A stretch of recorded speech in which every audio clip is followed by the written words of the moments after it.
Michael Thompson caught up with Olivia Sullivan as they left the Heritage Art Gallery. Olivia chatted with him just like before, occasionally asking curious questions like, "What's this?" or "What's that?" seeming to enjoy herself. When she smiled, she'd squint slightly in the sunlight, her lips curling upwards like a little kitten. However, whenever Michael tried to bring up splitting the profits, her expression would sour. She simply refused to accept her share this time. Michael had no idea what she was thinking. Fine, if she didn't want it, he'd just hold on to it for her. It would all be hers eventually anyway. Having lived a second life, Michael Thompson no longer cared much about money. He had initially been eager to make money after his rebirth, hoping to get Olivia Sullivan away from the Sullivan family sooner. But after spending time together recently, he realized Olivia's life with the Sullivans wasn't as bad as he'd imagined. She was actually doing quite well. The reason was simple. Arthur Sullivan, the old patriarch, was still alive and kicking. As long as old Mr. Sullivan was alive, his word was law in the Sullivan family, and none of the schemers beneath him could stir up any real trouble. Moreover, the old man doted on his granddaughter, favoring Olivia above all the younger generation, so he naturally wouldn't let her suffer any grievances in his own home. With this realization, Michael felt relieved and became less focused on making money. That's why when Olivia asked him to stop the stone gambling, he readily agreed. Strolling along, stopping here and there, Michael and Olivia eventually returned to the entrance of Sculpture Town. Emma was still bent over, playing intently with a group of kids. Seeing Michael and Olivia approach, she scampered over happily, calling out, "Michael, pretty lady." Olivia adored the cute little girl. Ignoring the sweat and dirt smudging her carefully chosen new dress, she bent down to hug Emma. Emma squealed happily and threw herself into Olivia's arms, hugging her pretty lady and beaming up at her with a silly grin. After a moment, Emma turned and waved her chubby little hand towards someone behind her. "Lucas Mitchell, come here." Michael looked over and only then noticed a small boy standing nearby. The other children had left, leaving him standing there alone, hesitant to approach but unwilling to leave. The boy looked a year or two older than Emma, but he was undeniably cute, with big grape-like eyes and a fair complexion that looked incredibly soft. Hearing Emma call him, however, the boy's face showed clear reluctance. Seeing him hesitate, Emma toddled back over, grabbed his small hand, and practically dragged him in front of Michael and Olivia. Olivia knelt, smiling. "Emma, who's this? Is he your friend?" Unexpectedly, Emma, still holding the boy's hand with one hand, cupped her own cheek with the other, squirming shyly. "Lucas Mitchell is my boyfriend," she announced in her tiny voice. Michael nearly choked on a laugh. Olivia was dumbstruck, pointing at Emma with her mouth open, utterly speechless for a moment before looking up helplessly at Michael. She'd never encountered anything like this and had no idea what to say. The little boy, deeply embarrassed, struggled to pull his hand free from Emma's grasp, lowering his head stubbornly. "I'm not." Emma playfully punched his arm with her little fist, trying to sound fierce. Smack! Another little punch. Or two. "No." Emma hit him again. "Are you now? If you say no again, I'll hit you more." The little boy looked incredibly wronged, tears welling in his eyes, but he stubbornly held them back. After a long moment, he finally nodded. "Yes. See, if you'd said that earlier, I wouldn't have hit you." Emma beamed happily and held out her hand to him. "Come on, hold hands." Michael said couples have to hold hands. Olivia shot Michael a glare that clearly asked, "What have you been teaching this child?" Michael spread his hands innocently. He didn't remember saying that specifically. Maybe he casually explained it once when they were watching TV and saw a couple holding hands. While they exchanged glances, the little boy, still looking resigned but obedient, took Emma's hand. Emma was thrilled and introduced him again to Michael and Olivia, her voice full of childish pride. "Michael, pretty lady, this is my boyfriend." The boy just lowered his head with a sigh. "Yes." On the way back, it was just Michael and Olivia walking along the path by Green River towards home. Emma, having seen her little friend again, had forgotten all about her pretty lady and wanted to stay in Sculpture Town to play with her Lucas Mitchell. She refused to go home with them. Michael didn't mind and let her stay, having already arranged with Uncle Wilson, who was still at a shop nearby, to bring his daughter home when he closed up. The surface of Green River was calm and clear, and occasionally you could see a few fish swirling near the surface, sending ripples across the water. Stone pillars lined the bank as a railing, and every few steps stood a dwarf willow, its leaves shed for the winter, leaving only slender branches waiting for spring buds. Though it was winter, the sun was bright and warm on their skin. Olivia had taken off her scarf and gloves, which Michael carried for her, along with her small handbag. They walked side by side along the riverbank. He tall, she petite, their height difference quite adorable. As they walked, Michael kept thinking about the earlier incident with the kids and couldn't help chuckling. Olivia glanced at him, annoyed. You're still laughing? Aren't you worried about what to do? Do about what? Well, Emma is so young. Dating and all that. Isn't it too early? It's just innocent childhood talk. Don't you think it's cute? Michael said with a smile. Kids don't understand what dating really means.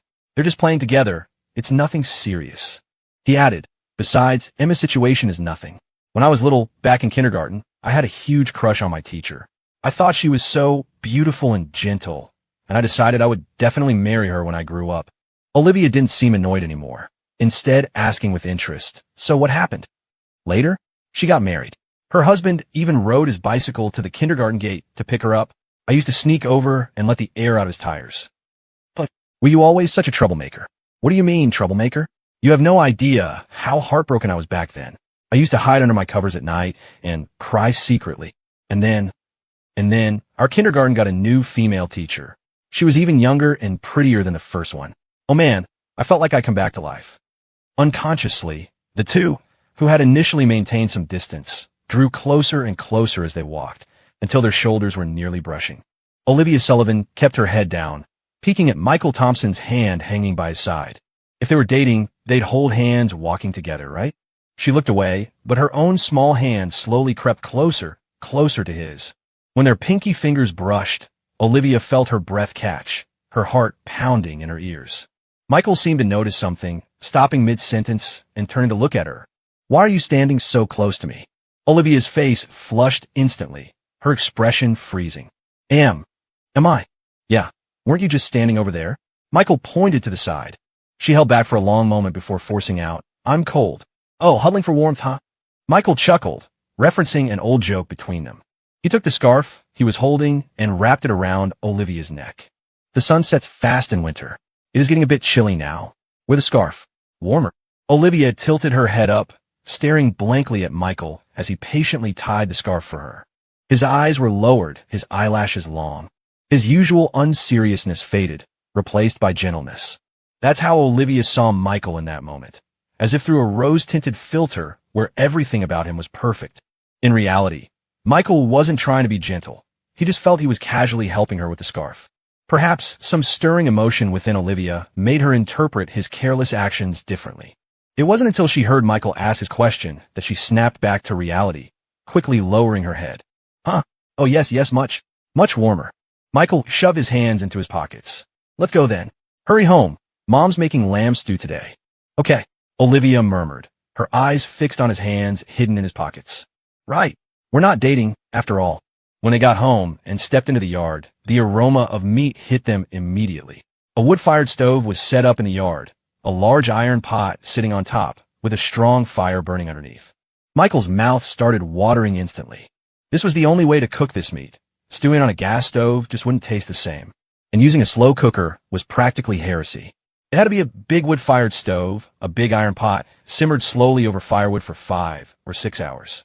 Only when the meat was fall-apart tender and the broth thickened into a rich gravy could you call it truly delicious. He hadn't eaten meat stewed on a wood-fired stove since starting college. Though he'd eaten all sorts of delicacies since then, he still missed this particular taste. Next to the stove was a small table holding seasonings, bowls, and chopsticks. It was a Thompson family custom. Any aunts or uncles tempted by the aroma would come into the yard, grab a bowl and chopsticks, and help themselves to a couple of pieces of meat. Even though the meat wasn't fully tender yet, eating it piping hot, pulled right from the pot, had its own special appeal. Often, by the time the dish officially made it to the table, a third of the lamb would already be gone. Michael walked over, picked up a bowl and chopsticks, and lifted the pot lid. Seeing the lamb soup bubbling before the liquid had fully reduced, he used the chopsticks to pick out 2 pieces of meat and ladled some broth. The broth was only really drinkable now. Once it reduced and thickened later, it would be too heavy, almost coating your mouth. Nearby, Margaret Thompson sat on a small stool, feeding firewood into the stove. Seeing Michael and Olivia return, she smiled welcomingly at Olivia before turning a stern face to her son. The meat isn't even ready yet. Aren't you worried about chewing it? Only thinking of yourself?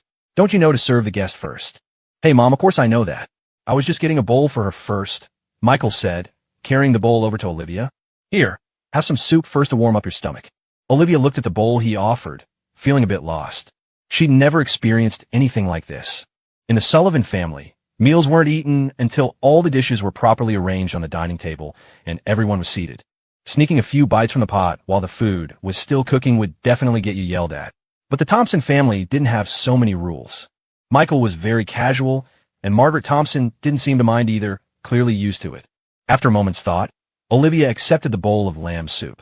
Michael brought her a small bamboo stool. She looked at him, slightly bewildered.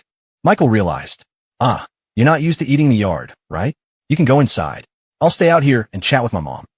He then went to get himself a bowl of soup, walked over to a stone bench nearby, didn't sit, but rather perched on the edge, squatting on it. Olivia hesitated, glancing towards the house. There was no one inside. It looked quite empty. She finally took the soup and sat obediently on the bamboo stool Michael had brought her.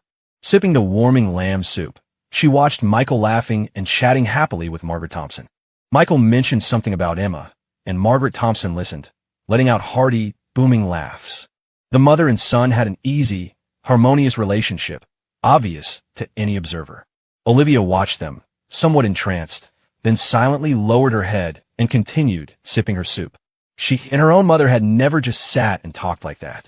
That evening featured another lively family dinner. Afterward, Michael walked Olivia out.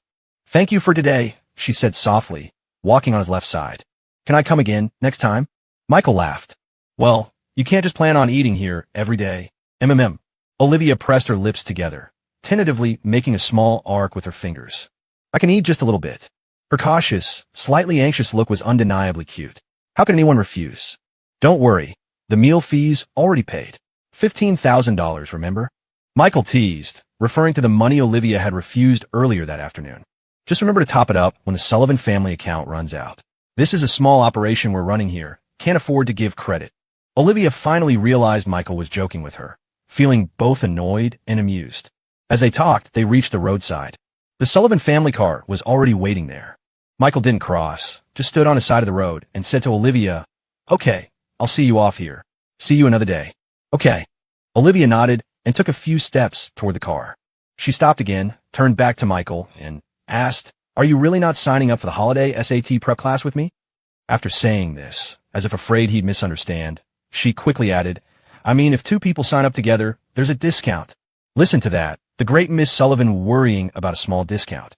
Michael grinned, showing a row of white teeth, but his answer was firm. "No." Olivia could only stomp her foot discreetly before turning and getting into the car. Michael stood there, watching the car drive away, before finally turning and heading back toward his house. Olivia Sullivan got home pretty late. She carefully pushed open the front door, planning to head straight to her room. But just as she finished changing her shoes in the entryway and was about to walk down the hall to the stairs, she heard a cough coming from the first floor living room. Cough, cough. Olivia Sullivan jumped slightly and froze, looking toward the living room. That's when she saw Arthur Sullivan sitting there, leaning on his cane. The TV was off, and a cup of tea sat on the coffee table. Olivia Sullivan mentally kicked herself. She walked over, forcing a sheepish smile. "Grandpa, you're still up? Getting old, you know. Wake up easily during the night." Arthur Sullivan smiled kindly and started to get up from the sofa. Olivia quickly went over to help him. Once he was standing steady, he patted his granddaughter's hand and asked, "Why are you back so late?" I went to a friend's house today." Olivia hesitated for a moment before answering honestly. Arthur Sullivan nodded. He didn't press the issue, instead saying, "Well, exams are just over. It's good to go out with friends and relax a bit. But young ladies should still try to be home earlier next time." "Grandpa, Uncle Wilson was with me." Arthur Sullivan chuckled. "Uncle Wilson has his own family, you know. His wife and kids are waiting for him to come home for dinner. Even though it's a job, we should still be considerate." "I understand, Grandpa." Olivia agreed obediently. The grandfather and granddaughter talked as they walked upstairs. When they reached the top of the stairs, Arthur Sullivan suddenly said, "Next time you go to Michael Thompson's house, take a small gift. We don't want people thinking our family lacks manners." Olivia's expression froze, and her face turned bright red. Arthur Sullivan turned back, looked at his granddaughter's stunned face, and chuckled. "Uncle Wilson called me when he got there. You didn't think I wouldn't know where you went today, did you?" Olivia felt extremely embarrassed and was speechless for a long moment. Finally, she lowered her head and mumbled, "I won't go next time." Arthur Sullivan looked puzzled. "Why not?" Was it uncomfortable being at his house? Not really.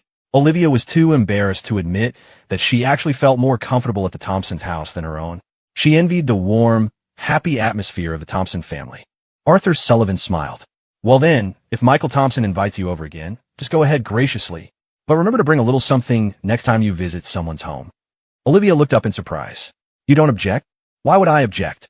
Arthur Sullivan saw through his granddaughter's unspoken thoughts and shook his head, amused. Michael Thompson seems like a decent kid. Arthur Sullivan had a good impression of Michael Thompson. Olivia felt a surge of happiness, but also felt shy in front of her grandfather, shifting awkwardly. Arthur Sullivan watched his granddaughter's bashfulness with an amused chuckle. When Arthur Sullivan reached his bedroom door and was about to go in, he suddenly remembered something. He turned to Olivia and said, "Oh, right. Have Michael Thompson come over in a couple of days. I want to treat him to a meal and introduce him to someone. Let's see, the 29th, that's next Tuesday. If he doesn't have anything too important going on next Tuesday, tell him to come." Hearing that her grandfather wanted to invite Michael Thompson over for a meal again, Olivia felt a bit worried. Is something wrong, Grandpa? It's a good thing, Arthur Sullivan said cryptically, then smiled, went into his room, and closed the door to rest. That evening, Michael Thompson was in his room, browsing eBay on his laptop. It was 2008, and while eBay wasn't ubiquitous yet, especially in a small town like Pine Creek Town, not many people used it there. Online marketing hadn't significantly impacted brick-and-mortar businesses yet. Counter sales were still the main channel. However, it had already become Asia's largest shopping site back in '06, so it was quite well known. Michael Thompson was browsing eBay, looking to buy some tools for practicing Sculpture Town crafts. Things like carving knives, sandpaper, brushes, and dust blowers. Starting tomorrow, Robert Thompson planned to officially start teaching Michael the craft of carving and would get all these tools ready for him. Michael was just checking out what these things looked like online and, for fun, chatting with eBay customer service. Just as Michael was idly chatting with the eBay rep, his messenger icon started shaking. He clicked on it and saw a message from Olivia Sullivan. Are you free next Tuesday? Michael thought for a moment and typed back. Nothing urgent. Why? What's up? Olivia, my grandpa wants to invite you over for dinner. He said he wants to introduce you to someone. Michael, a blind date. Olivia, what are you thinking? Olivia, I'm not talking to you anymore. Since you're free, I'll come pick you up then. Michael couldn't help but feel a bit exasperated. Usually, when someone says, I want to introduce you to someone, isn't that the classic opening line for setting someone up on a date? Still, he was curious. Who would Arthur Sullivan want to introduce him to? Oh well, he'd find out when he got there. The next day, after breakfast, Michael Thompson went with Robert Thompson over to the workshop in Sculpture Town. Robert Thompson's workshop was connected to the storefront. The original space, nearly 160 or 70 square feet, had been divided into 2 rooms. The workshop itself wasn't large, taking up about 40 or 50 square feet. Inside, there was a long wooden table covered with carving tools, along with an unfinished stone carving. The floor was coated with a layer of white stone dust. An electric carving machine stood in one corner of the workshop. In the middle of the workshop floor, a wooden board covered a small cellar, about half a foot deep. It held stones ready to be carved, serving as a small storage space. Michael and Robert Thompson both put on masks and changed into work clothes before entering. The work clothes for Sculpture Town crafting were different from typical workwear. They were like large aprons worn over regular clothes. They were made of leather, primarily to protect their clean clothes underneath from the dust. More meticulous artisans would also wear safety goggles and head coverings, but Robert Thompson was rough around the edges. He hadn't even liked wearing a mask while working before his son repeatedly urged him to, so naturally, he hadn't prepared such detailed gear. But if they weren't prepared, they weren't prepared. They could always buy things later if needed. I brought you here today, first to familiarize you with the tools. Then you'll practice carving characters again. In a couple of days, when your Uncle Ben Thompson gets back, you can practice drawing with him. That'll help when you need to make sketches later. Michael Thompson's Uncle Ben Thompson had gone to the provincial capital for a meeting these past few days and wouldn't be back until the day after tomorrow. Robert Thompson spoke as he opened the workshop door. As the door swung open, the draft stirred up the stone dust on the floor, sending it swirling into the air. Michael Thompson waved a hand in front of his face, wrinkling his nose. Whoa, look at all this dust. Dad, how long has it been since you cleaned in here? Robert Thompson laughed awkwardly. Well, with the New Year's celebration coming up, the shop's been so busy, you know? I just haven't had the time. These valuable stone Sculpture Town carvings were luxury items. Customers were either fellow dealers buying second-hand pieces or people from wealthy families. Business always picked up around the holidays, As people liked giving these carvings as gifts, the buyer might not personally care for them much, but giving a sculpture town piece seemed more refined than gifting liquor or cigarettes. Besides them, there are also some more particular customers, but it wasn't convenient to go into detail about them. That was why, lately, the Thompson adults were barely home. They left for the workshop at first light and didn't return until after dark. That's how busy they were. After all, even a small sculpture town carving took at least half a month to make, and larger pieces could take 2 or 3 months. Just getting a couple of custom orders could keep them busy well past the new year. Michael knew his old man wasn't one for details like cleaning, but as his son, he worried about his father's health. He went to the restroom, grabbed the broom and dustpan stored inside, and started sweeping the stone dust off the floor. "This isn't good, Dad," he said as he worked. "All this stone powder on the floor. Breathing that into your lungs can't be good. Aren't I wearing a mask? Masks aren't foolproof. Anyway, you should be more careful. You're the rock of this family, old Robert Thompson. If something happens to you, what would Mom and I do?"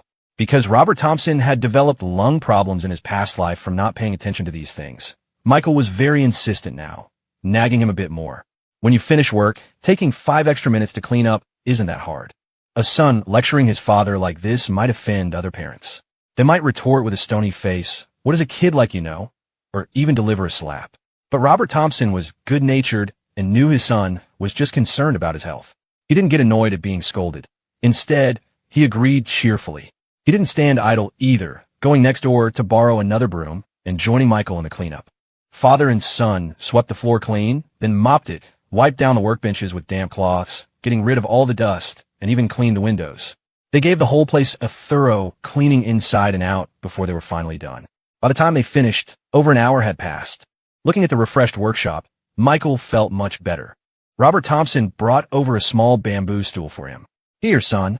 Sit down, take a break. While you're resting, let me show you the tools." He brought everything over.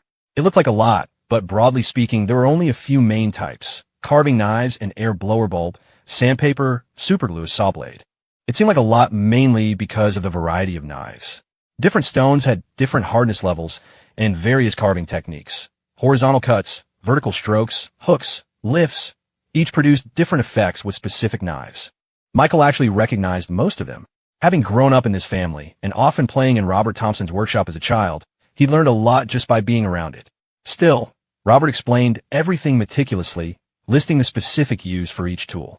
After going over everything inside the workshop, Robert led Michael outside, into a small alley right behind the building. They didn't use the main door. The workshop had a window about half a foot high that was easy to duck and climb through to get to the back. Very convenient. In the alley behind the workshop stood a small shed, sheltering a cutting machine that looked about 70% new. "This is the stone cutter. It's ours," Robert said, a hint of pride in his voice. Although nearly every family in Sculpture Town worked in the carving trade, most shops didn't own a cutting machine. When they needed one, they took their stones up to the 3rd floor of the Heritage Art Gallery. Those machines belonged to the guild, and while the fee wasn't high, using them cost a little each time and was quite inconvenient. "Want me to turn it on and show you?" Michael quickly waved his hands. No need.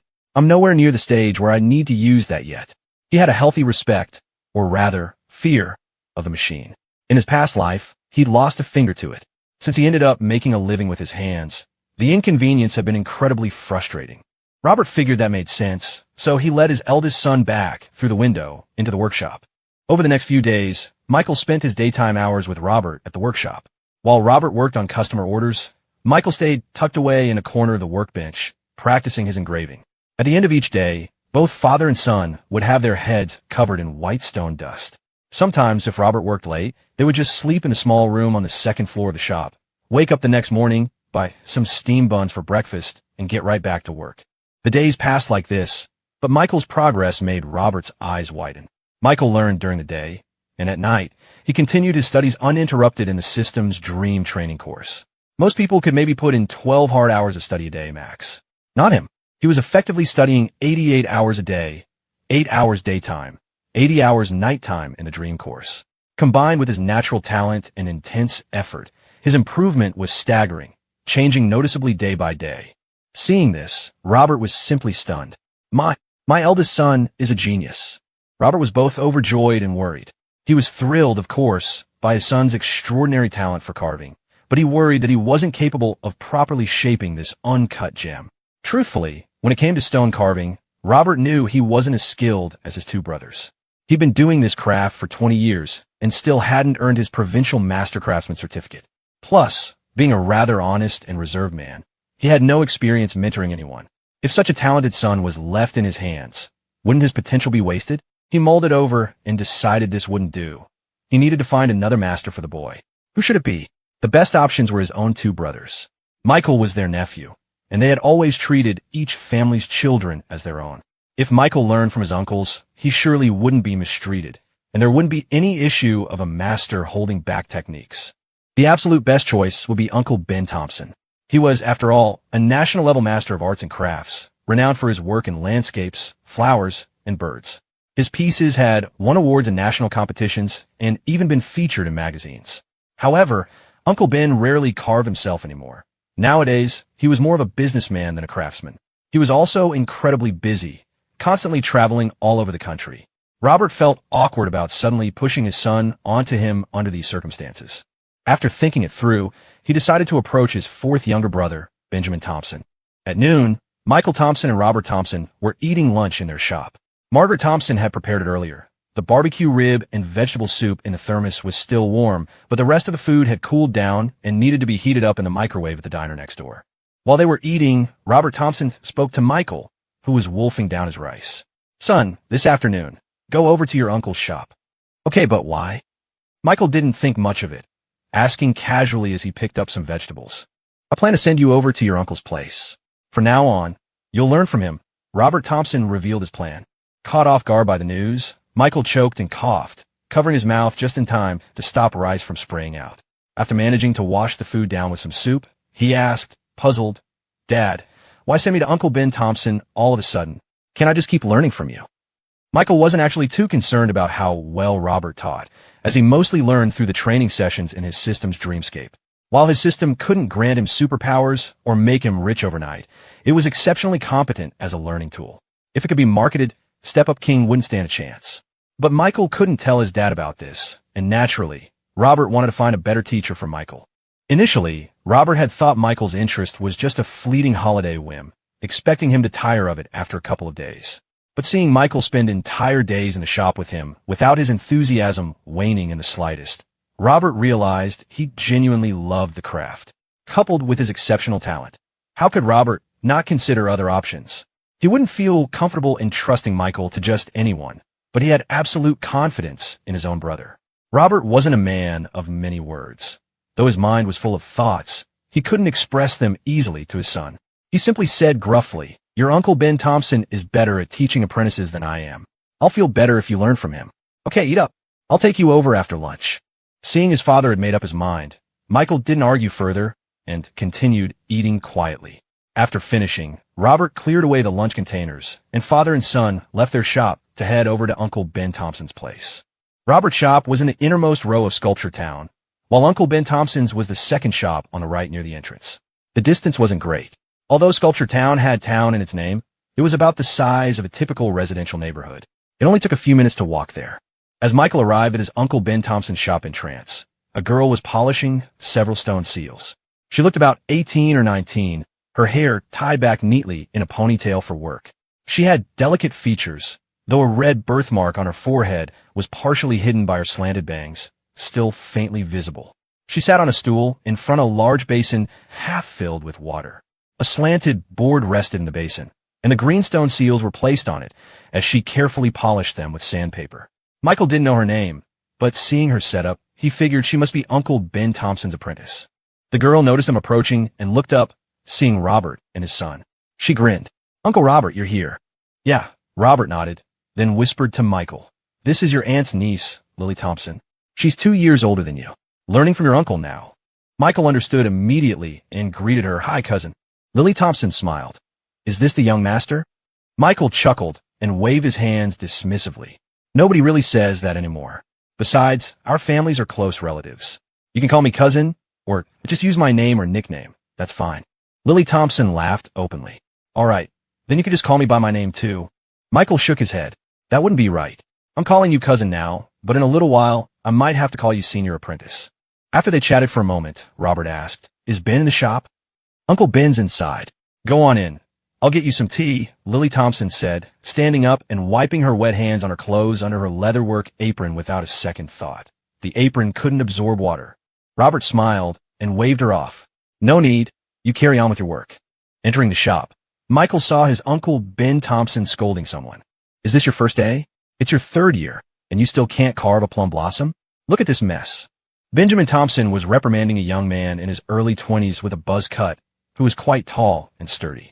But standing before Benjamin, who was half a head shorter, the young man couldn't even lift his head, looking utterly dejected like a scolded chick.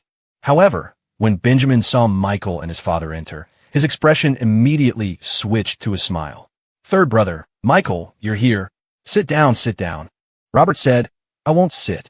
Ben, I'm entrusting the boy to you. All right, third brother, don't worry about Michael with me.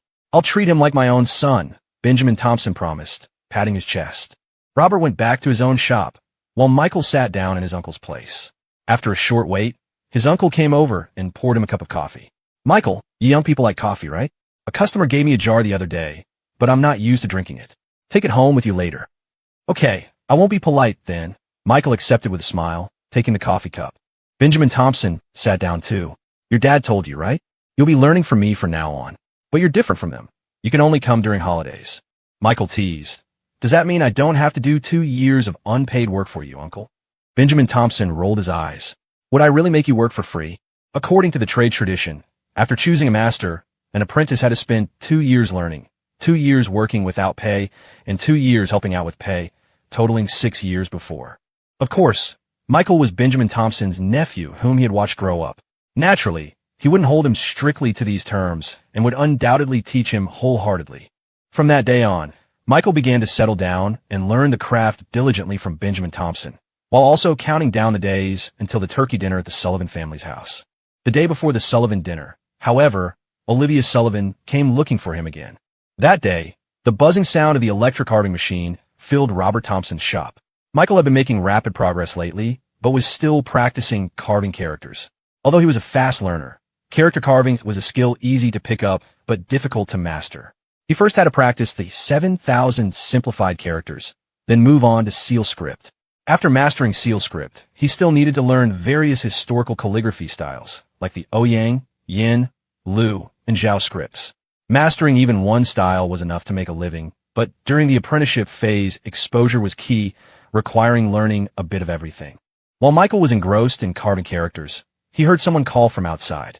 Junior apprentice, there's a girl outside looking for you. The speaker was Michael's senior apprentice, Greg Sullivan, the same buzzcut young man who had been scolded like a grandson by Uncle Ben on their first meeting. Hearing Greg Sullivan call out, Michael was a bit puzzled, wondering who could be looking for him. He initially thought it might be Emily Thompson, but then realized Greg would surely recognize her. Coming, Michael called back. He put down his carving knife and the rubber bulb syringe used for blowing away stone dust, stood up from his workbench, took off his leather apron, and walked from the workshop to the front storefront. He looked up and saw Olivia Sullivan standing outside the shop, holding her younger cousin's hand, smiling and waving at him. Why is Gorgeous here? Michael wondered as he walked out. What brings you here? I paid my dues for the meal.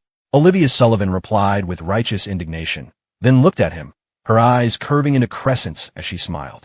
You look like a little old man right now. Michael felt a bit embarrassed. He had just come from the workshop, his hair completely white with stone dust. He really did resemble an old man. Emma, you can go play first, she said, crouching down to speak to her younger cousin. The younger cousin had been looking left and right ever since arriving, her little bottom wiggling too. Hearing Olivia Sullivan's words, she immediately let go of Olivia's hand and scampered off.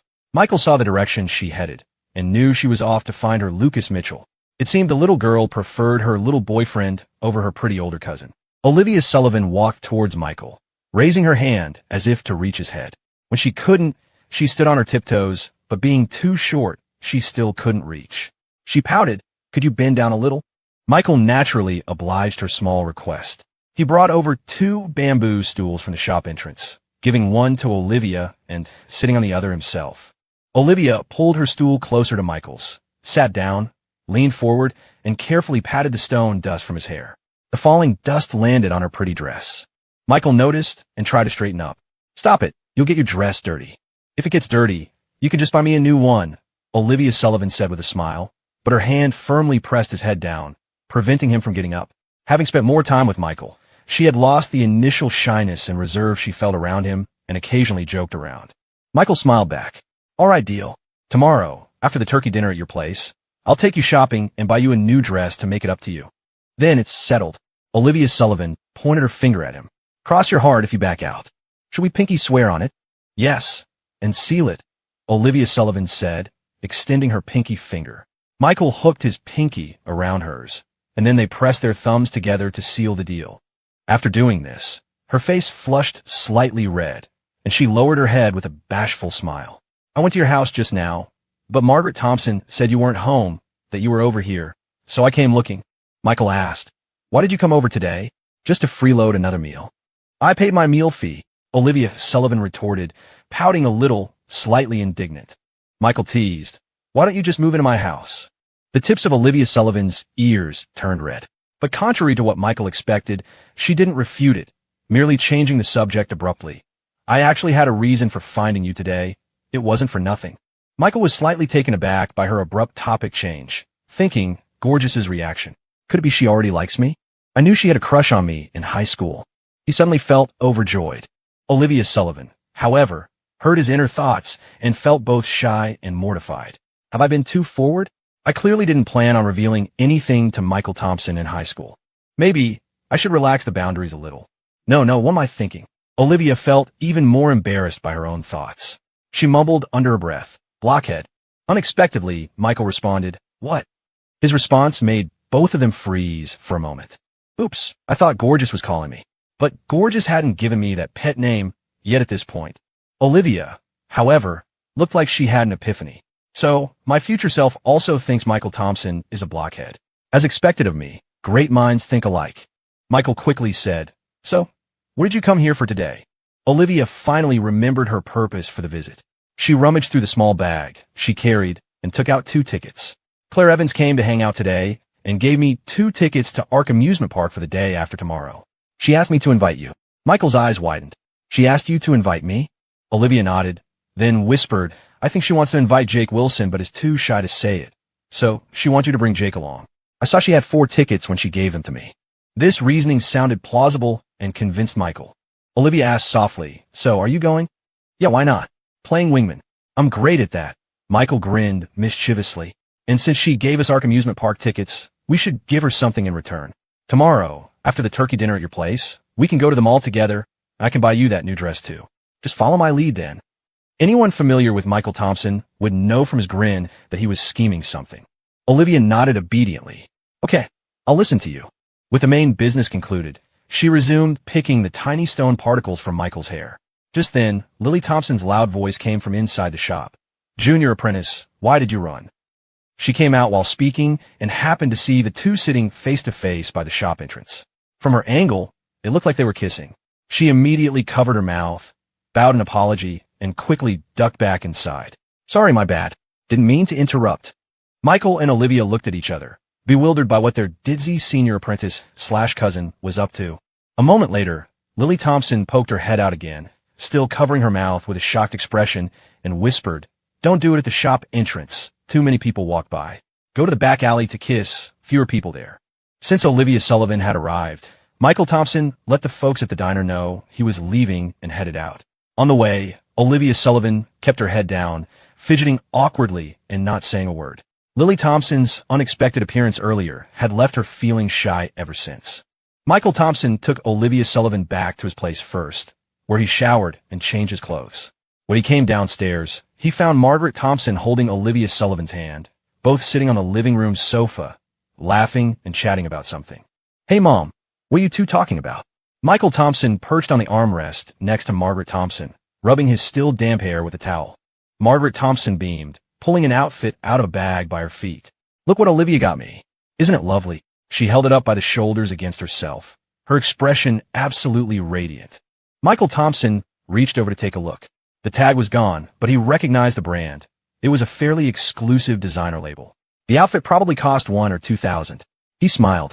Nice fabric. You should definitely keep it. It's the thought that counts. It's wonderful, I love it. Margaret Thompson folded the clothes happily and stood up. Well, I'm going to start dinner. When's your dad getting back? No idea. I came straight from Uncle's diner, didn't stop by Dad's place. Okay, I'll give him a call then. Michael, keep Olivia company. As Margaret Thompson headed towards the kitchen, Olivia Sullivan quickly stood up and gently took her arm. Aunt Maggie, let me help you. Nonsense, we don't let guests help out. Aunt Maggie, I mostly just want to learn some cooking skills from you. Oh, all right then. Margaret Thompson beamed, her eyes crinkling at the corners. She patted Olivia Sullivan's hand, and the two went into the kitchen, chatting and laughing. By the time Michael Thompson realized what was happening, he found himself sitting alone in the living room. He slapped his forehead. Great, now I'm the third wheel. Unable to sit still, he got up and headed for the kitchen. Mom, I'll give you a hand too. Preparing dinner that evening took almost a full hour longer than usual. The main reason was Olivia Sullivan's clumsiness. She either let the food burn because she wasn't watching the pot, or she'd cut her finger while chopping vegetables, crying from the pain. Finally, Michael Thompson couldn't take it anymore and got a small stool, telling her to just sit near the kitchen entrance and watch. Olivia Sullivan sat by the kitchen doorway, staring blankly at the bandage on her index finger, feeling a little dejected. She'd never done any kitchen work before. Growing up, she'd practically never had to lift a finger for housework. It looked so simple. Am I really that clumsy? She mumbled unhappily under her breath.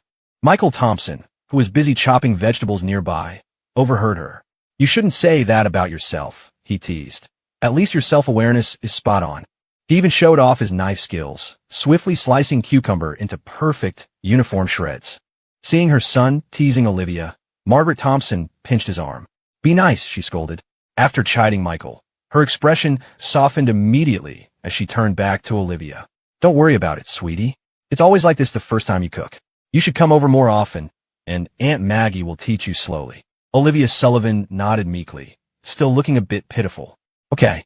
Margaret Thompson turned back to the stove, about to add some chili peppers to the fish stewing in the pot. Michael Thompson caught sight of it and casually said, Mom, don't add peppers. Margaret Thompson was a bit surprised. Why not? Don't you and your dad both like spicy food? I've been a bit backed up lately, trying to cut back on spice, Michael Thompson offered lamely. Olivia Sullivan knew, however, that Michael was just being considerate of her preference. It made her feel a little happy, and she decided she wouldn't hold his earlier teasing against him in her mental grudge list for the evening. It was canceled out. Unlike the last time with the whole extended family, dinner was just a simple meal with Michael's parents, him, and Olivia. Olivia Sullivan had a great appetite, even asking for a second helping of rice. This made Margaret Thompson's heart ache. The poor girl must not get enough to eat at her own home. No wonder she was so petite. It must be from going hungry. After dinner, while clearing the table, Margaret Thompson quietly pulled Michael aside and pressed $200 into his hand. Find a way to give this to Olivia later. I appreciate her thoughtfulness in bringing a gift, but I don't want her to feel burdened. Kids have it tough enough. Compared to Miss Sullivan, Michael thought Riley were the ones having a tough time. She had absolutely no concept of money. Her gift started in the four-figure range.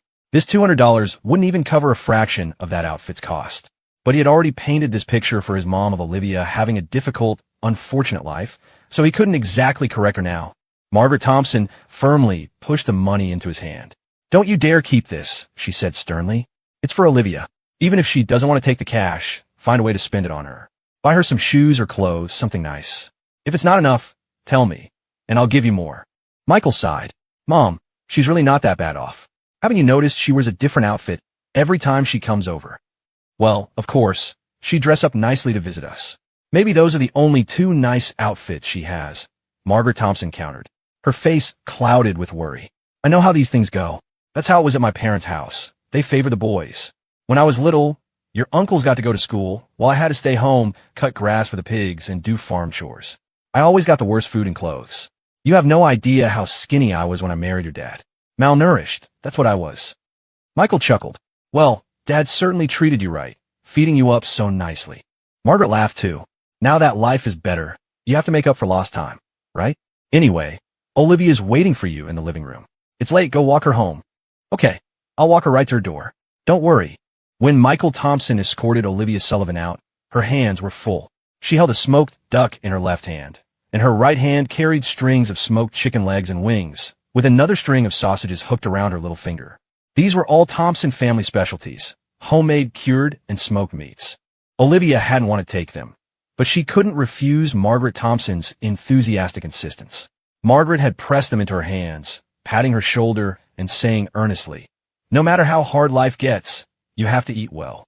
You poor dear, you're not even growing properly. Olivia desperately wanted to say that her height had nothing to do with how much she ate. Olivia Sullivan was practically bent over from the weight. She wasn't very strong and had no idea how she'd carry all this home. Hang on a sec, Michael said, then dashed next door to the diner. He came back out moments later with a large plastic bag. Here, give those to me. Olivia handed the items over, and Michael packed them into the bag, easily hefting it. All right, let's go. I'll give this back to you when you get in the car. He glanced around, but didn't see the car that usually picked Olivia up. Where's your car? He asked, puzzled. Running late today? Oh, the Sullivan family car broke down, Olivia said, her eyes darting away nervously for some reason. It couldn't come today. So how did you get here? Well, the car broke down on the way back after dropping me off. Michael Thompson gave her a suspicious look. She quickly turned her head away, so he wouldn't see the nervous expression on her face. Olivia Sullivan mumbled, Could you walk me to the station? Michael Thompson suddenly seemed to figure something out. He nodded with a smile. Sure. Okay.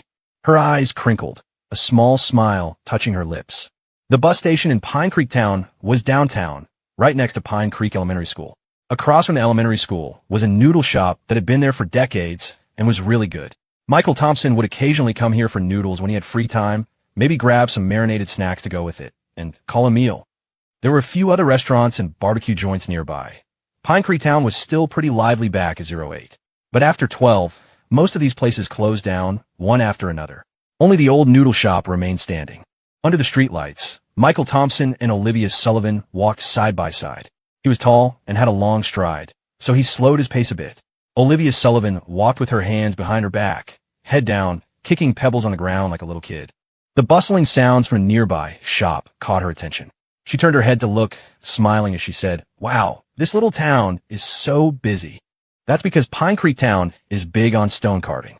Lots of people come from out of town to learn, mostly from Southern California, Michael Thompson explained with a slight smile. The area across from Sculpture Town really comes alive at night, though. It's winter now, but wait till summer. If you come back then, I'll take you for a walk along Green River. The whole stretch of food stalls goes almost all the way to my doorstep. It gets really lively. Olivia Sullivan said shyly. Hope I come back next summer. Michael Thompson gave her a puzzled look. Why? Planning on not being around next summer? That's not what I meant. Olivia Sullivan's face flushed red. She balled her little fists, pretending she was going to hit him. But when her pink fists landed on Michael Thompson, they were feather-light. Michael Thompson just looked at her. She blushed and mumbled, Take that. She's really cute. Just as they were talking, Olivia Sullivan's phone rang. She pulled it out, and her expression instantly turned panicked. She stammered to Michael Thompson, teach that thing. It's pretty cold out, you should head back. She reached for the bag Michael Thompson was holding. Michael Thompson dodged her hand. It's fine, I'm dressed warm. This stuff is heavy. Let me see you off first. No, really, it's too much trouble. I can wait for the car myself. Come on, Olivia, don't be like that. Just get it back quickly. Nope. Drunk people cause trouble around here sometimes. I don't feel comfortable leaving you here alone to wait. Michael Thompson held the bag high above his head. Olivia Sullivan jumped and reached, trying to grab it off him, but she couldn't reach.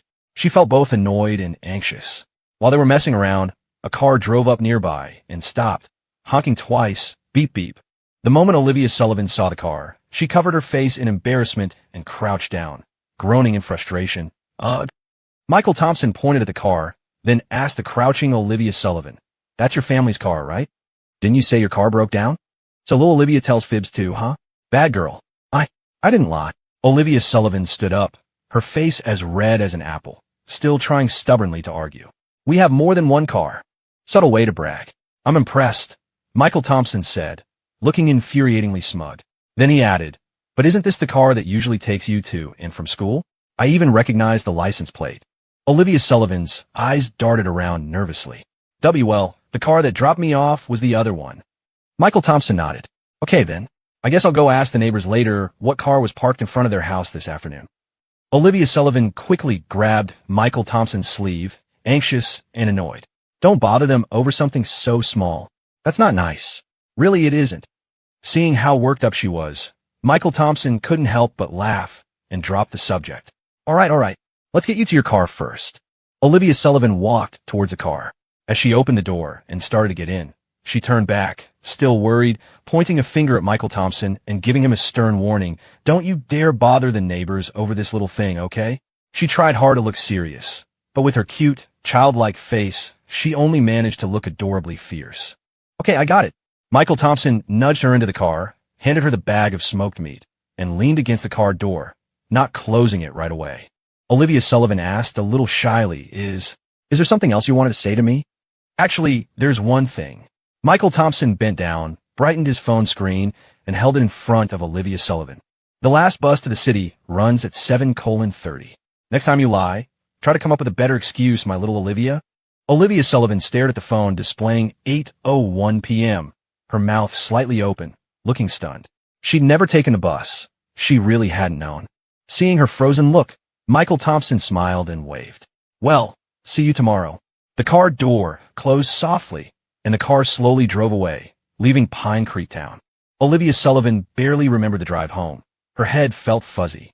Back in her room, decorated like a princess's chamber, she changed into her pajamas and lay on her bed, hugging her teddy bear and staring blankly at the ceiling. Her cheeks were flushed, and she felt warm all over. Michael Thompson, he definitely figured something out. Ugh, that was so embarrassing. She curled into a ball on the bed, burying her face in the teddy bear and making muffled sounds, fidgeting restlessly. After a long while, Olivia Sullivan finally lifted her head, resting her chin on the teddy bear's head. Her cheeks felt even hotter as she mumbled to herself. But when he said, my little Olivia, was that his answer? He said, shoot, I almost smiled. Olivia Sullivan slapped her cheeks hard twice, a sharp smack sound, then took a few deep breaths to calm down. She rolled over, staring at the ceiling again, her brow furrowed slightly. She muttered, a little frustrated, but I didn't hear his thoughts at all. A definite answer would have been more reassuring. But back then, just hearing my little Olivia had made her body feel like it had been zapped by electricity, and her mind went completely blank. She had totally missed whatever Michael Thompson was thinking. It was incredibly frustrating. Olivia Sullivan was destined for a sleepless night. Meanwhile, Michael Thompson wasn't asleep either. He was huddled under his covers, calling Jake Wilson. As soon as the call connected, he blurted out, Dude, I think I'm about to win over the prettiest girl in our class. Jake Wilson sounded completely confused. Huh, is the prettiest girl in the art studio program good-looking? Michael Thompson and Jake Wilson's conversation was a case of talking completely past each other. Michael Thompson himself paused, speechless for a moment. What are you talking about? The prettiest girl in the art studio program. How long was I even in that class after transferring before break? I'm talking about Olivia Sullivan. Jake Wilson was even more baffled. The phone line went silent for a long moment. Livy Sullivan, hasn't she always liked you? So, it wasn't that you didn't like her before, you just hadn't noticed at all? After a while, Jake Wilson finally mumbled, Michael, didn't you like Song Jingjing's type from the class next door? What? Who's Song Jingjing? Michael Thompson was stunned for a bit, unable to recall the name. Song Jingjing? Who's that? Michael, during Honors Class A's gym class not long ago, you pulled me over to the window to watch her. Are you pretending you don't know her now? Jake Wilson's blunt reminder finally dredged something up from the depths of Michael Thompson's memory.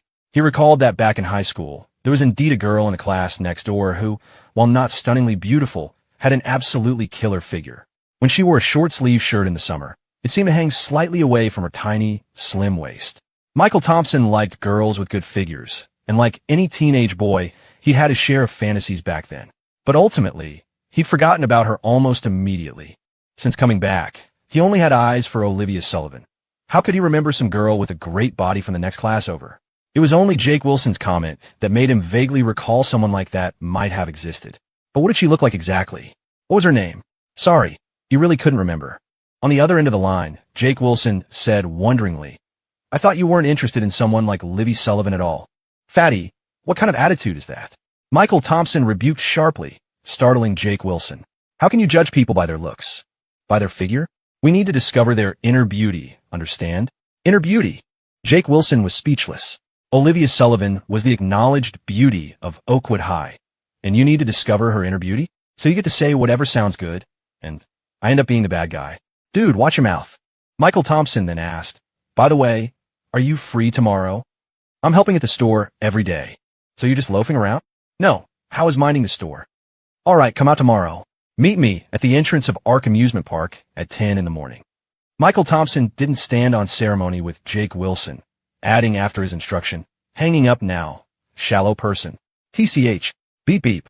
In the Wilson family home, Jake Wilson stood in his room, holding his phone and listening to the dial tone, speechless for a good while. "Taking a jab at me right before hanging up. You're really something else, man," Jake Wilson muttered. "But Ark Amusement Park. Does that mean Olivia Sullivan's invitation to Michael Thompson was successful? That saves me some trouble." The plan to go to Ark Amusement Park in the city during the break was something Claire Evans and Jake Wilson had cooked up together. They had even paid for the tickets, aiming to set Michael Thompson up with Olivia Sullivan. Originally, when Claire Evans nudged Olivia Sullivan to invite Michael Thompson herself, Jake Wilson had been hesitant, worried about how embarrassed Olivia would be if Michael rejected her outright. He had already prepared himself to step in and persuade Michael if Olivia failed. He hadn't expected Michael Thompson to agree directly, and judging by Michael's tone, things between them might actually be happening. "I need to tell Tomboy the good news." The thought spurred Jake Wilson into action.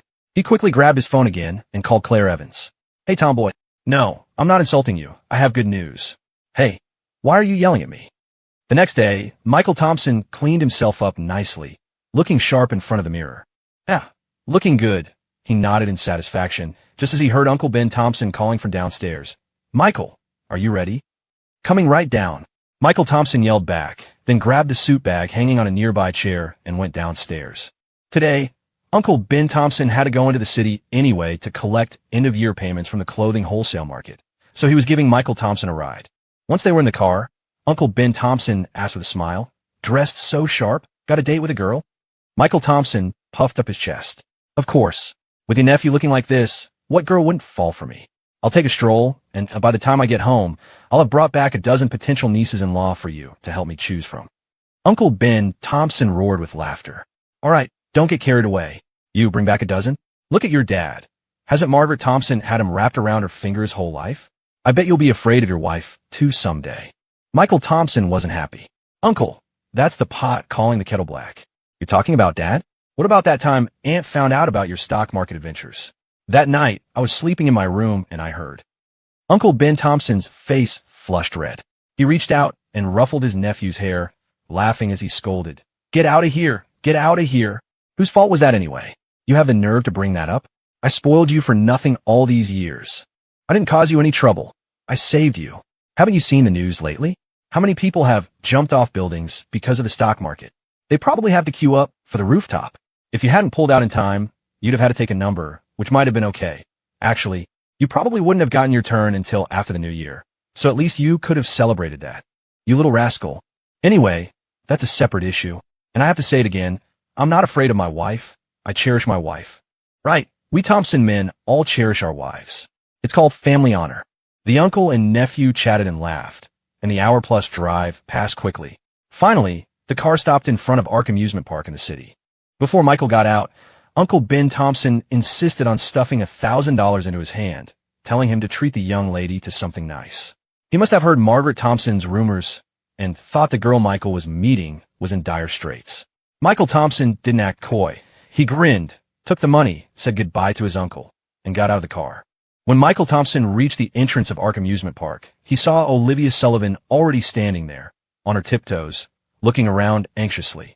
Seemingly unable to spot the person she was waiting for, she lowered her head again, looking a little dejected as she kicked at the pebbles near her feet. He glanced at his watch. There was still 15 minutes before their agreed meeting time. Michael Thompson had also arrived early, but he hadn't expected Olivia Sullivan to be even earlier. Seeing her little face flushed red from the cold and the way she was sniffling, he wondered how long she had been waiting. "Hey, Olivia," Michael Thompson called out, walking towards her. Hearing his voice, Olivia Sullivan looked up, her expression shifting from surprise to pure happiness as she reached a hand out towards him. Michael Thompson walked toward Olivia Sullivan, hands stuffed in the pockets of his down jacket. He glanced at her. "Aren't you cold?" Olivia Sullivan shook her head. "Well, I am." He nudged Olivia Sullivan's arm with his shoulder, urging her, "Come on, let's go grab something hot to drink, warm ourselves up." Olivia Sullivan followed him, a little dazed. Soon, they arrived at a smoothie shop not far from the entrance to Ark Amusement Park. Michael Thompson ordered 2 bubble teas, and they sat facing each other inside. It wasn't even 8 in the morning yet, and the smoothie shop was empty except for them. They happened to pick a spot near the heater, basking in the warm air. As the warm air blew over her, Olivia Sullivan started to feel better. She carefully cupped the smoothie cup with both hands, feeling the warmth seep into her palms. She took a small sip, a warm sensation spreading down her throat and into her stomach, quickly warming her up. Across from her, Michael Thompson had one arm draped over the back of his chair, holding his smoothie in the other hand. He wasn't drinking it, just chewing on the straw and watching Olivia Sullivan. He hadn't really wanted a smoothie anyway.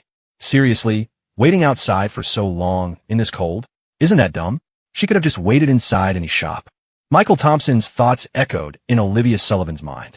Her cheeks puffed out like a hamster's. She always has bad cramps when she gets her period. What if she catches a cold? I should get her something hot to drink, but unfortunately, there's only this smoothie place nearby. This stuff gives me an upset stomach. So he was worried about me? Olivia Sullivan lowered her head, feeling a little happy, her small ponytail practically perking up. She looked up and asked Michael Thompson, "Why did we come so early? Aren't we meeting Claire Evans and the others at 10? The two of them had agreed to meet at 8, but their meeting time with Jake Wilson and Claire Evans was 10 a.m.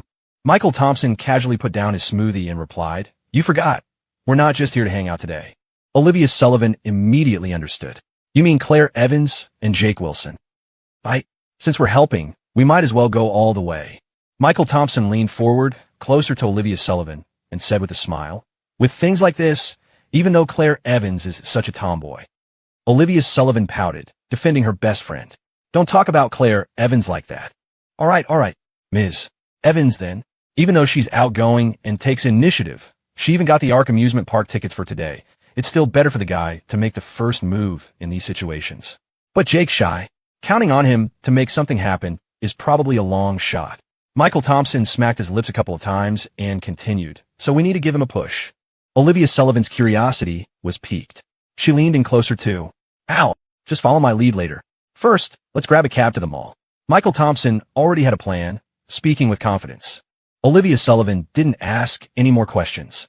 After an "oh," she silently picked up her smoothie cup and continued drinking. After leaving the smoothie shop, they quickly hailed a cab and headed to the mall. The area of the city where Ark Amusement Park was located was a commercial district anyway, so the mall wasn't far. The cab ride was just the base fare, maybe $10, and they arrived in just a few minutes. Michael Thompson and Olivia Sullivan went to a flower shop first and ordered 9 roses. "Here." After buying the flowers, Michael Thompson handed them to Olivia Sullivan. Olivia Sullivan took the flowers, surprised, confused, and slightly thrilled. "For me? What are you thinking?" "They're for Jake." Michael Thompson lightly tapped her on the head. Olivia Sullivan lowered her head, disappointed. "Oh." As Michael Thompson led her onward, he said, "I originally wanted to order 99 roses, but then I thought we're just high school students. We definitely don't have that kind of money. If Jake suddenly whipped out 99 roses, Claire Evans would definitely get suspicious. Ms. Evans is smart after all." Olivia Sullivan looked down at the wrapped flowers in her hands and mumbled, "Claire Evans doesn't like this stuff." Michael Thompson scoffed. "That's just what they say. No girl dislikes surprises and romantic gestures. Even if she says, 'Why did you waste money on this?' I don't even like it. Her eyes and her heart are saying she loves it. That's how I managed to win." Ahem. He suddenly coughed twice, too embarrassed to continue. Beside him, Olivia Sullivan seemed to understand something. She pressed her lips together and lowered her head, blushing slightly. Michael Thompson pointed to a nearby store, changing the subject. "Let's go check that place out." They walked around the mall for a bit. It didn't take long, maybe half an hour or so. After all, Michael Thompson already knew what he wanted to buy, and he was familiar with them all. He knew where the stores were and went straight to them. They bought quite a few things, but nothing too expensive. Balloons, small candle-shaped lights, a light-up sign, a piece of red cloth to serve as a red carpet, and some other miscellaneous decorations. The most expensive item was a necklace $4.200. For the sake of his buddy's love life and the drama, Michael Thompson really spared no expense. How touched would Jake Wilson be if he knew? Best bro in China. That's me, Michael Thompson. Once they had everything, Michael Thompson remembered something and slapped his forehead. "Do you have any pictures of Claire Evans?" Olivia Sullivan took out her phone and scrolled through it. "I do, but they're all photos of me and Claire Evans together. None of just her. There's an ID photo. I printed her exam admission ticket for the final exams. She sent it to me." "An ID photo? I guess an ID photo will work. Send it to me on Messenger." Olivia Sullivan didn't understand what Michael Thompson was planning, but she obediently sent the photo anyway. After receiving the photo, Michael Thompson said to Olivia Sullivan, "Wait here for me a second." With that, he jogged off to a nearby photo studio. Olivia Sullivan had no choice but to carry the bags to a nearby bench and sit down to wait for Michael Thompson. She looked at the things they had bought, feeling a little down. He promised he'd buy me clothes. Half an hour later, Michael Thompson came out, holding a photo frame. He walked over to Olivia Sullivan and took all the bags himself. "Okay, let's go." "Okay," Olivia Sullivan replied glumly. Michael Thompson heard the tone in her voice, turned to look, and saw her lower lip sticking way out. He asked, "What's wrong?" "Everything we bought today was for them," Olivia Sullivan grumbled, her mood souring. She was too embarrassed to bring up the clothes.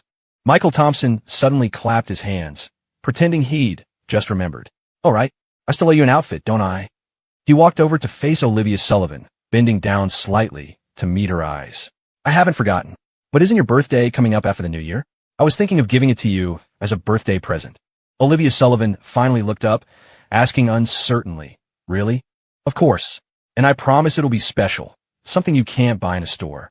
Olivia Sullivan's mood brightened a little. "What could you possibly get that you can't buy in a store? Don't tell me you're going to make it yourself."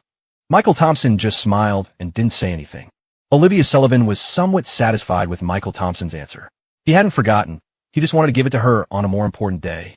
Olivia Sullivan hopped up from her chair and headed for the door. "All right, let's go then. It's still a while until 10. Where should we head?" Suddenly, Michael Thompson grabbed her hand. Olivia Sullivan jolted and glanced around awkwardly. She hadn't expected Michael Thompson to be so bold. How could he hold her hand with so many people around in the mall? They weren't even dating yet. Could it be that whatever happened last time had made Michael Thompson bolder, more assertive? Olivia Sullivan was instantly conflicted. Should she pull her hand away? But if she did, wouldn't that hurt his feelings? "Oh, Olivia Sullivan," she chided herself, "you made up your mind to study hard and get into an Ivy League university. You specifically decided to wait until after high school graduation for anything romantic. Why are you hesitating now?" Olivia hated her wavering resolve. But everyone knows the right thing to do. How many people actually do it? It was like smoking. Everyone knew it was bad for you, but some people just couldn't quit. Romance was the same. Once you got a taste of how sweet it could be, it was addictive. Just as Olivia was wrestling with her thoughts, she felt something hard and square pressed into her palm. By the time she snapped out of it, Michael Thompson had already released her hand. Olivia turned back, stunned, and looked down at her palm. Only then did she realize she was holding a small green box. She looked up again, staring blankly at Michael Thompson. Michael Thompson smiled. "Open it." Olivia fiddled with the small box for a moment before finding the clasp on the side. Inside lay a pendant. The pendant was unique, strung on a ribbon. The charm was a tiny gourd, about the size of the tip of her little finger. It had an orange-yellow base, resembling agate, but without the crystalline clarity, possessing instead the fine texture of jade. Near the mouth of the gourd were specks of blue, with more inside. Usually faint, these blue markings became clear and quite beautiful when held up to the light. The gourd wasn't jade, but foam-in blue flower ding, a distinctive variety of stone from Pine Ridge County. It was characterized by vivid blue dots or bands floating within the fine, jade-like texture of foam-in green or foam-in yellow varieties. It was an excellent material for carving seals or other small objects. Olivia's eyes shone with delight, but she placed the little gourd pendant back in the box with a hint of disappointment, murmuring, "You really treat Jake Wilson well." She thought Michael had gotten this for Jake Wilson too. "It's for you," Michael Thompson said, rubbing the back of his neck, looking slightly awkward. "The stone is good quality, but it was just a scrap piece left over from carving something larger. I didn't cut it quite right and chipped off a bit of the blue pattern, so I just made a small gourd out of it myself. I haven't learned complex carving yet, so I could only manage something simple like this." He'd made this for her? Olivia was overjoyed. She quickly took the pendant out of the box again, holding it tightly, instantly cherishing it. In truth, the pendant wasn't valuable. Even though the stone was good quality, it was made from a scrap piece barely the size of a fingertip, and the carving was just the simplest possible gourd shape, basically a small trinket. Olivia had received plenty of jewelry growing up, much of it far more expensive, but she couldn't help treasuring this little gourd. It held special value in her eyes. After all, Michael Thompson had made it for her himself. Michael Thompson reached a hand toward her. Olivia immediately clutched the gourd pendant with both hands, dodging slightly to the side and eyeing him warily. "You already gave it to me. No take-backs." He chuckled, amused. "I wasn't going to take it back. Let me put it on for you." Olivia hesitated for a moment, then handed the pendant to him. Michael moved behind her, unfastened the ribbon's clasp, and put the pendant around her neck. As he fastened it, he said, "Actually, I was planning to give this to you tonight before we headed home." Olivia, feeling happy now, asked, "So why give it to me now?" "I pictured how beautiful my lovely Olivia would look wearing the pendant," Michael Thompson said seriously, "and realized if I waited until tonight, I wouldn't get to see it on you, right? Put it on now, and I can admire it all day." Olivia gently pinched his side and mumbled playfully, "You smooth talker." She turned back around, fingers toying with the little gourd resting against her chest, her flushed face turned up to Michael Thompson. "Does it look nice?" Michael stroked his chin with a serious expression, studying her for a moment before sighing. "I realize I was wrong." Olivia asked nervously, "Why? Doesn't it look good?" "My earlier description wasn't quite right. It's not just that I can look at it all day. I'll probably be dreaming about it tonight, too," Michael Thompson said with utmost seriousness. "So yeah, it looks about that good. Pretty average, really." Olivia didn't know whether to laugh or be annoyed. She decided to just ignore Michael Thompson, turning her face away and walking off. On the way back, Michael Thompson noticed Olivia kept unconsciously touching the little gourd at her chest, a small, sweet smile gracing her lips now and then. Just as he thought, no girl could resist an unexpected surprise. Actually, this little gourd was originally the gift Michael Thompson had planned to give Olivia at her housewarming party. Gourds have auspicious symbolism, sounding like the words for fortune and prosperity, Falu. They also signify longevity and represent family honor, making them very suitable gifts. However, the gift itself was rather humble. While Olivia surely wouldn't mind and would treasure it, the rest of the Sullivan family might not see it that way. Besides, even if Olivia didn't mind, Michael felt he needed to uphold her standing. Cherishing their women was a Thompson family tradition. Michael didn't care about face for himself, but he had to make sure his girl looked good.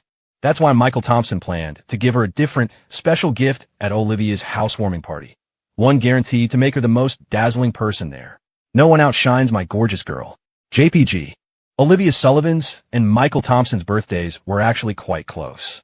Hers was on the 27th day of the 12th lunar month, and his was on the 7th day of the 1st lunar month, both falling around the New Year celebration. Interestingly, though, this didn't mean Olivia was 10 days younger than Michael. Rather, Michael was nearly a full year younger than Olivia. Although their official IDs listed them as born in the same year, their birth months were 11 months apart. As Michael Thompson mulled over his future plans, the taxi quickly pulled up to the entrance of Ark Amusement Park.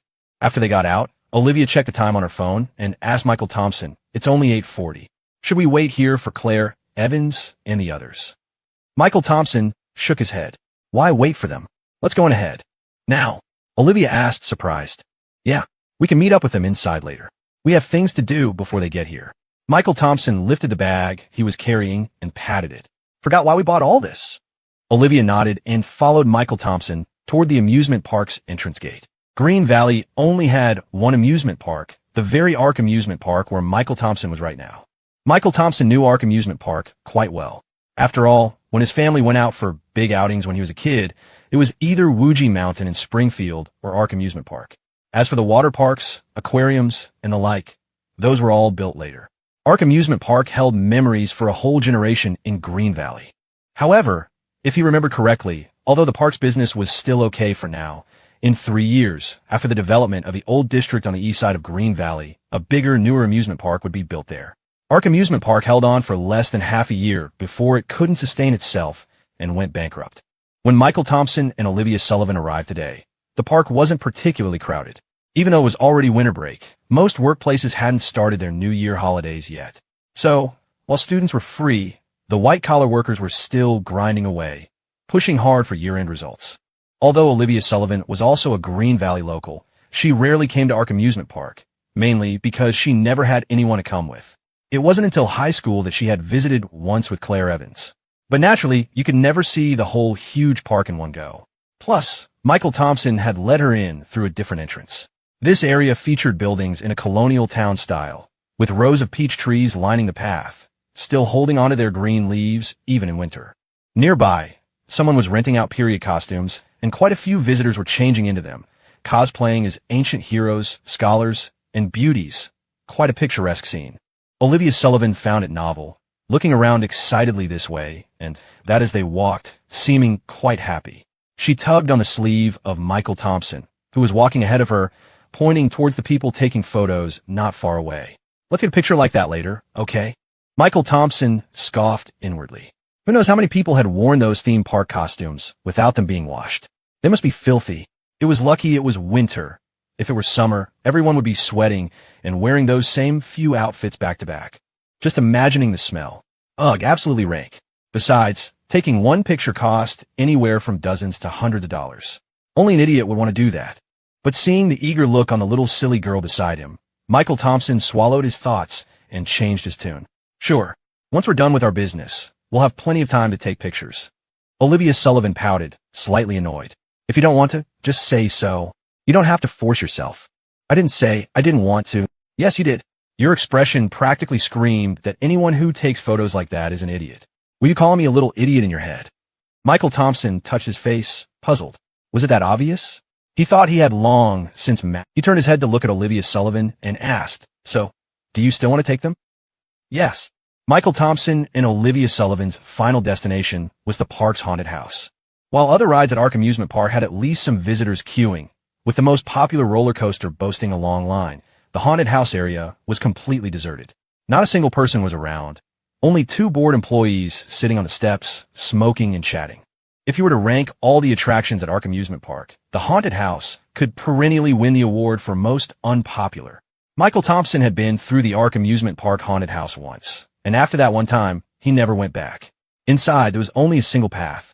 You just walked straight through while some skeletons and cheaply made, creepy dolls were placed along the sides, and some weird screams played over the sound system. And then, that was it. Every visitor emerged from the haunted house utterly confused. What? I wasn't even mentally prepared, and you're telling me it's over? I thought that was just the warm-up. That's it. So, the vast majority of people never returned after their first visit, except maybe during the summer to escape the heat. It was quite cool inside the haunted house. But now it was winter, and inside it was as cold as a cellar. You could see even the employees didn't want to stay in there. They were outside soaking up the sun, smoking and slacking off. Forget about visitors. Olivia Sullivan sat waiting on a public bench under a tree opposite the haunted house, while Michael Thompson went over alone to talk to the 2 employees. She was a bit too far away to hear what Michael Thompson was saying to them, nor could she hear his thoughts, but she saw a troubled look gradually appear on one employee's face. It wasn't until Michael Thompson discreetly slipped him something that the employee broke into a grin, and he and Michael Thompson started chatting and laughing. In no time, Michael Thompson returned, picked up the bag resting by Olivia Sullivan's feet, and said to her, "Let's go. Let's head inside." Olivia Sullivan got up and followed him towards the haunted house, asking curiously, "What were you talking about with that employee just now? I thought I saw you slip him something." Michael Thompson smiled and replied, "I told him my buddy wants to propose to the girl he loves and wanted to rent the haunted house for 2 hours. Olivia Sullivan frowned. "There's no way they'd agree to that, right?" He agreed. "How much did you give him?" "Just $1,000. Olivia Sullivan was stunned for a moment, not because she thought 1,000 was too expensive, but because it was too cheap. Normally, renting out an attraction privately for even 2 hours would be impossible, especially during operating hours. The park management would never approve it. But, well, since it was the unpopular haunted house, even the park managers didn't pay much attention to it, which left a lot of room to maneuver. As Michael Thompson and Olivia Sullivan walked past the employee, carrying their things, they heard him on the phone. "Supervisor, it's Travis. Looks like some of the hanging props here in the haunted house seem a bit loose. I'm worried they might fall and hit a guest. It's a safety hazard." "Huh? Get maintenance?" "No need. I can handle it myself." "I'll do it. And while I'm at it, I want to check the other props too. They're pretty old. Better safe than sorry if something goes wrong. We probably can't open this morning." "Oh, the haunted house barely gets any guests anyway. So you'll leave it up to me?" "Okay, got it. All right then, talk later." This Travis Miller deliberately spoke loudly, even repeating what the supervisor supposedly said, as if specifically letting Michael Thompson know the matter was settled. Michael Thompson gave him a thumbs up, then entered the haunted house with Olivia Sullivan. The moment they stepped inside, a bone-chilling cold hit them, accompanied by distant wails and screams. Olivia Sullivan nearly jumped into Michael Thompson's arms. Even holding back, she gripped his arm tightly, not daring to lift her head or open her eyes, carefully following step for step behind Michael Thompson as they ventured deeper inside. Not long after Michael Thompson and Olivia Sullivan entered the haunted house, the staff hung a sign on the entrance, "Under maintenance, temporarily closed." To enhance the atmosphere, every room inside was pitch black, dimly lit. Michael Thompson ignored the creepy dolls that shrieked beside him and the devices underfoot that periodically sprayed white mist, heading straight deeper inside. Olivia Sullivan wasn't actually doing too badly, mostly because she was clinging tightly to Michael Thompson's arm with her eyes squeezed shut. Only when the mist-spraying device hit her ankle did she yelp and pinch Michael's arm hard in fright. Ow! That cry wasn't from the startled Olivia Sullivan, but from Michael Thompson. It hurt. A path that should have taken 10 minutes ended up taking them that long, just to reach the middle section of the haunted house. Before them appeared a fork in the road.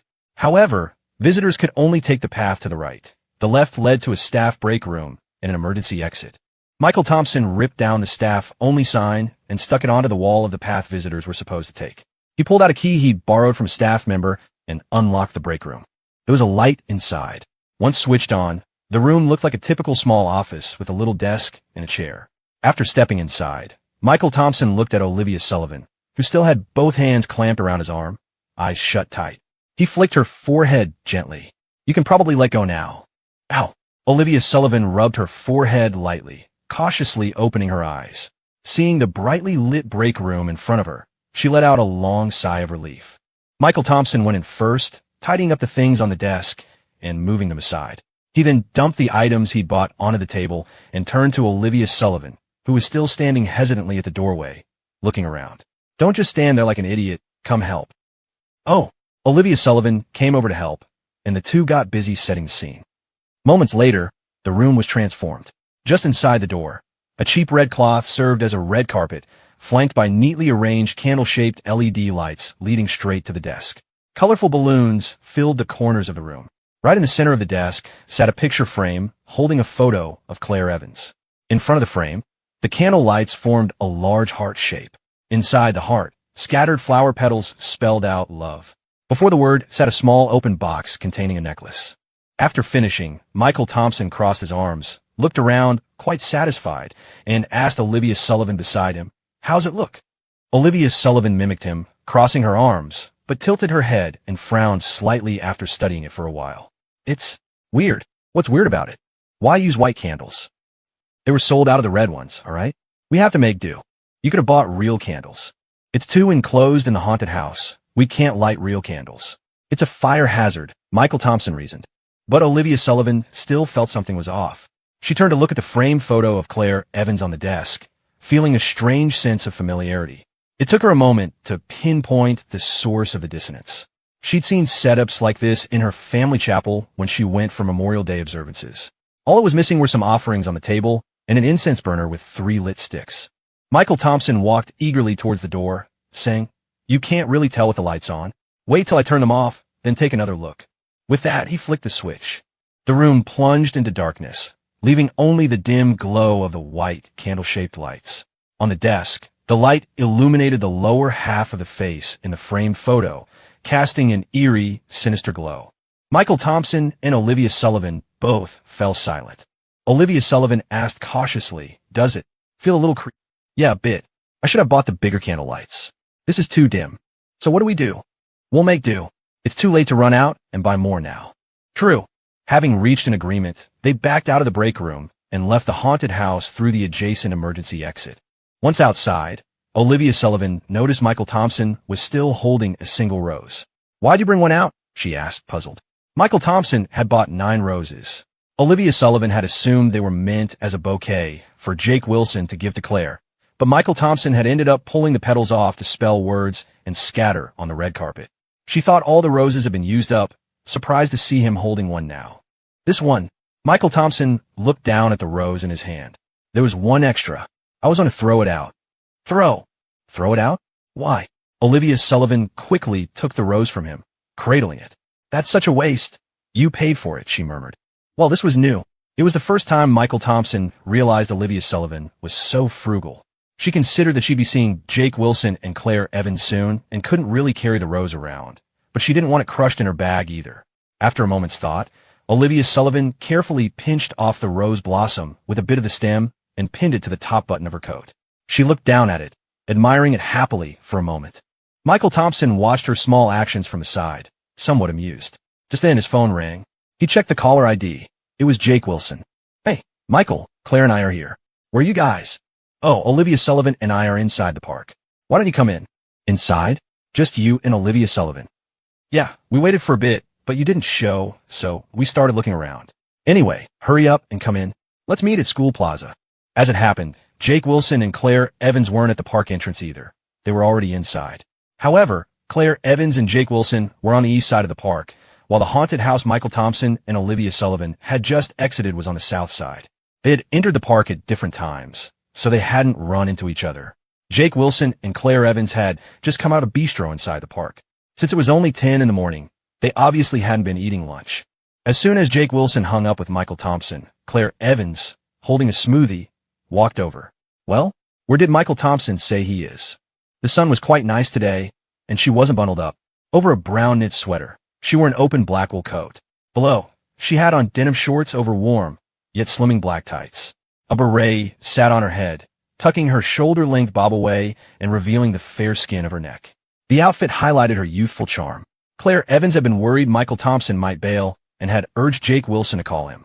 Jake Wilson held his phone, looking a bit odd. Michael Thompson said he's already inside the park, with Olivia Sullivan. Claire Evans's eyes widened. They came in too? Yeah. Jake Wilson hesitated for a moment. So, should we still go meet them? This whole plan had been Claire Evans's idea. She always had the most schemes, while Jake Wilson usually just acted as her helper, doing whatever she said. Their original plan was to get Olivia Sullivan and Michael Thompson out together, then find an excuse to leave them alone. Claire Evans had even arranged a few little surprises for Olivia Sullivan, hoping her best friend could seize the opportunity. But now the situation had changed. Michael Thompson and Olivia Sullivan had come in first? What did that mean? Did they want to be alone? Were they even more eager than imagined? What was left for the support team to do? Jake Wilson fanned the flames from the side. Maybe Michael Thompson and Olivia Sullivan don't want us crashing their party. Claire Evans gritted her teeth and stamped her foot. No way. If we don't go, wasn't all our preparation for nothing? We stick to the original plan. Jake Wilson sighed resignedly. Fine, whatever you say. He was good-natured and not very assertive, whereas Claire Evans was the decisive type, fiery and efficient. So when they were together, Claire Evans usually came up with the ideas, and Jake Wilson executed them. Personality-wise, they complemented each other well.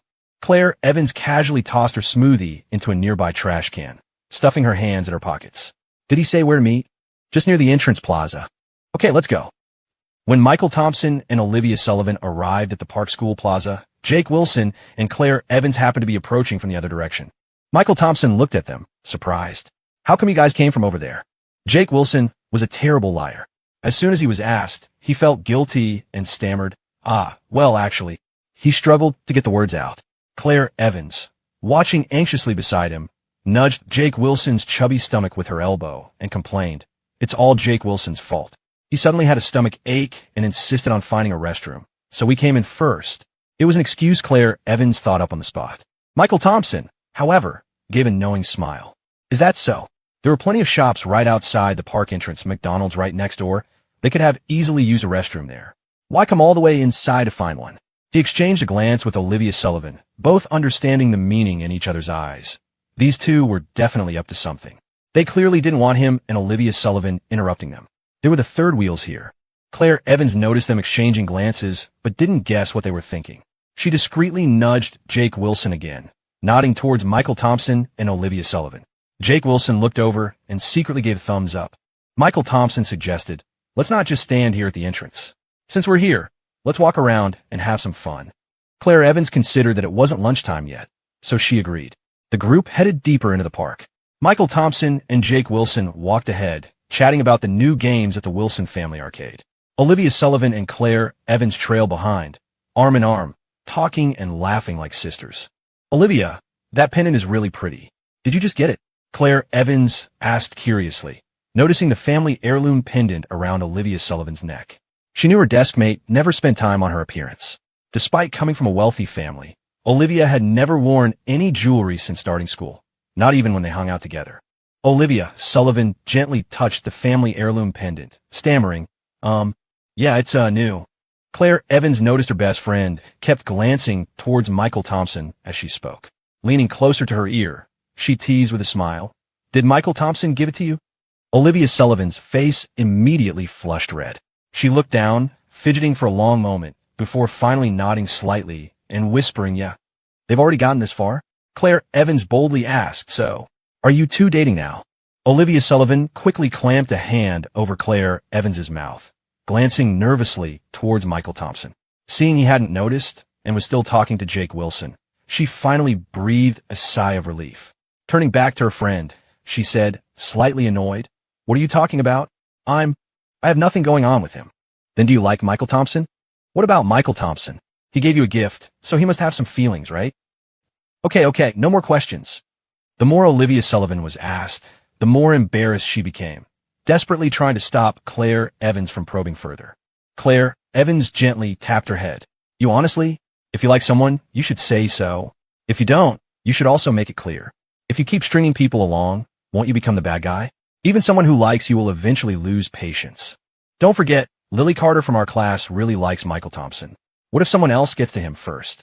Olivia Sullivan instinctively retorted. Michael Thompson wouldn't. Claire Evans grinned mischievously, teasing. So you do like Michael Thompson? Olivia Sullivan realized she'd been tricked, stomped her foot in frustration, and whined, Claire. After a moment, her expression turned glum. But we're still in high school. Junior year starts in 6 months, and I have to get into an Ivy League university. Michael Thompson has his own things he needs to do too. Claire Evans knew Olivia had an obsession with getting into the Ivy League. She didn't know the specific reason, but it seemed related to her family situation. She also knew how incredibly hard Olivia studied. Claire Evans herself was practically Olivia's only close friend at school. Olivia's recent poor performance on a test was probably linked to Michael Thompson, which likely made Olivia even more hesitant to think about romance in high school. But intentions were one thing. Could Olivia Sullivan actually stick to them? Clearly not. If she could, she wouldn't even be out today. The SAT prep class Olivia Sullivan had signed up for had already started.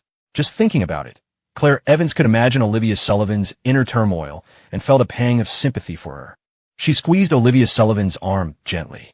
Olivia, you're really conflicted right now, aren't you? Yeah. Then you should at least tell Michael Thompson these things. Tell him how you feel. Make plans with him for after graduation. Otherwise, your current mood will affect your studies too, right? Claire Evans spoke like an expert, though, in reality, she'd never even been in a relationship. Her experience came entirely from romance novels and cheesy Korean dramas. Still, she had managed to point Olivia Sullivan in a direction. Olivia Sullivan hadn't initially thought along those lines because she could hear Michael Thompson's thoughts, knew his feelings for her, and trusted he would wait until they could be together. Because they were meant to be a couple. But now that Claire Evans mentioned it, Olivia Sullivan saw the logic. Telling Michael Thompson her own feelings wasn't just for his sake, but also to put her own mind at ease, to stop her thoughts from running wild on the subject. Seeing Olivia Sullivan's interest piqued, Claire Evans pulled 2 tickets from her bag, pressed them into Olivia Sullivan's hand, and struck while the iron was hot. I won these bistro vouchers. Later, for lunch, Jake Wilson and I won't join you too. You and Michael Thompson can go to that bistro on the east side of the park for lunch together. Seize the opportunity, okay? Olivia Sullivan clutched the 2 tickets, her eyes firming with resolve. She nodded vigorously. Okay. Michael Thompson led the way, passing numerous amusement rides along the path. However, they didn't stop at any, heading straight for the haunted house instead. As they walked past the giant pendulum ride, Jake Wilson asked quizzically, Michael, there's hardly anyone in line for the pendulum right now. Aren't we going to ride it first? I just ate something. Let's do something less intense first. Otherwise I might throw up, Michael Thompson replied, offering a casual excuse that quickly satisfied Jake Wilson's curiosity. But when they arrived at the entrance to the haunted house, both Jake Wilson and Claire Evans started protesting. Michael, let's not do this one, Jake Wilson complained. Ark Amusement Park's haunted house is really lame. Didn't you say last time we came that you'd never go in again? Claire Evans chimed in. I agree. The haunted house is the most boring thing in this park. Plus, it's freezing in there. Let's not go in, okay? If you want something less intense, isn't the carousel right over there? Facing their protests, Michael Thompson gestured towards Olivia Sullivan. Olivia wants to try it. She's never been. Caught off guard by being suddenly named, Olivia Sullivan froze for a second. She didn't want to go, but when she noticed Michael Thompson giving her a look, she immediately understood and nodded. Right, I want to try it. Claire Evans looked a bit suspicious. She leaned closer to Olivia Sullivan and whispered, Aren't you the most scared of this stuff? I just suddenly feel like it. Olivia Sullivan stammered, her eyes darting around as she nervously twisted her index fingers together. She was terrible at lying. Whenever she did, she fidgeted uncontrollably. However, Claire Evans misinterpreted this entirely. Right? She thought, don't lots of couples like going to see horror movies together? With that thought, Claire Evans readily agreed. Once the other three agreed, Jake Wilson had no choice but to go along with the majority. When the four reached the haunted house entrance, they saw a under maintenance sign posted. Oh, it's under maintenance. Guess we can't go in, Jake Wilson said, sounding quite pleased. But a staff member nearby saw Michael Thompson and the others approach, immediately came over, moved the sign aside, and explained, it's fixed now. You can go right in. Claire Evans walked up to Jake Wilson and nudged his stomach. Jake Wilson, let's go in first. Jake Wilson looked confused. Why aren't we all going together? Claire Evans pinched his arm and scolded him quietly. Are you stupid? Just come inside with me. Stop asking questions. She and Jake Wilson entered the haunted house first. Michael Thompson had deliberately lagged behind. Seeing Claire Evans pull Jake Wilson inside, he turned to Olivia Sullivan and teased. See? They think we're cramping their style. Olivia Sullivan knew Claire Evans was also trying to create an opportunity for her and Michael Thompson to be alone.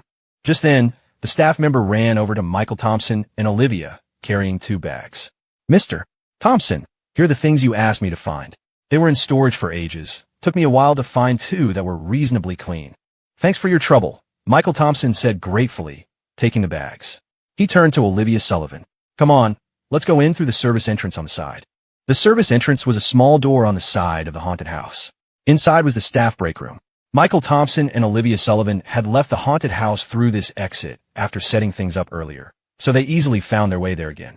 After opening the small door and going inside, Michael Thompson handed one of the bags to Olivia Sullivan. What's this? Olivia Sullivan opened the bag curiously and pulled out a blood-splattered white lab coat and a horrifying ghost mask. She was so startled she almost dropped them. Looking over at Michael Thompson, she saw he had already slipped the blood-stained white coat from his bag over his clothes, the ghost mask hanging askew on his head. These were props belonging to the haunted house. Originally, they had planned to hire actors to dress up as ghosts and scare visitors, but the haunted house never made much money, and the cost of hiring actors was too high. The plan was eventually shelved, and these props, bought but never used, had just been gathering dust in storage. After changing, he saw Olivia Sullivan still holding the items, looking conflicted. Hurry up and put them on, he urged. We're going to scare them in a bit. Olivia Sullivan hesitated for a long moment before finally slipping the stained white coat over her down jacket. Michael Thompson helped her put on the ghost mask, then adjusted his own mask properly. He held out both hands towards her and let out a low growl from his throat. Ooarg scary? Heh. Since Olivia Sullivan knew it was Michael Thompson, she wasn't scared at all. Instead, she found him amusing and couldn't stop giggling behind her hand. Michael Thompson protested. Don't just laugh. You try acting scary, let me see. Olivia Sullivan mimicked Michael Thompson, holding out her hands, lowering her head, and pretending to let out a fierce cry. Meow-roar. After she finished, she looked up at Michael Thompson, blinking as if waiting for praise. Michael Thompson rubbed his forehead, looking a bit exasperated. Are you trying to be cute? I don't know how, Olivia Sullivan said innocently. Michael Thompson was about to give her some pointers on how to be a proper haunted house actor when footsteps and conversation echoed from the corridor at the other end of the passage. Chill. He pulled Olivia Sullivan into a corner. Don't make a sound. They're coming, he whispered. Because the space was so tight, Olivia Sullivan was practically pressed against Michael Thompson's chest, able to hear his breathing clearly. This sudden closeness made Olivia Sullivan's heart pound in her throat. Her cheeks flushed red, and she lowered her head slightly, twisting a strand of her hair around her finger. Meanwhile, on the other side of the haunted house, Claire Evans and Jake Wilson were walking forward. The whole place had only one path, so there was no chance of getting lost. Jake Wilson kept glancing back, but didn't see anyone following. Michael and Olivia don't seem to be behind us, he remarked puzzledly to Claire Evans. Claire Evans wasn't concerned. Olivia's naturally scared of this stuff. It's perfectly normal for Michael Thompson to walk slowly with her. Jake Wilson was even more confused. But didn't Olivia Sullivan suggest coming to the haunted house? Claire Evans scoffed. Jake Wilson, you're not just clueless, you're dense. If she's scared, doesn't that give her the perfect excuse to hold onto Michael Thompson's arm tightly? Ever heard of the suspension bridge effect? Jake Wilson opened his mouth, but ultimately didn't argue, just smacked his lips a few times. So the top campus beauty, Olivia, was actually that bold?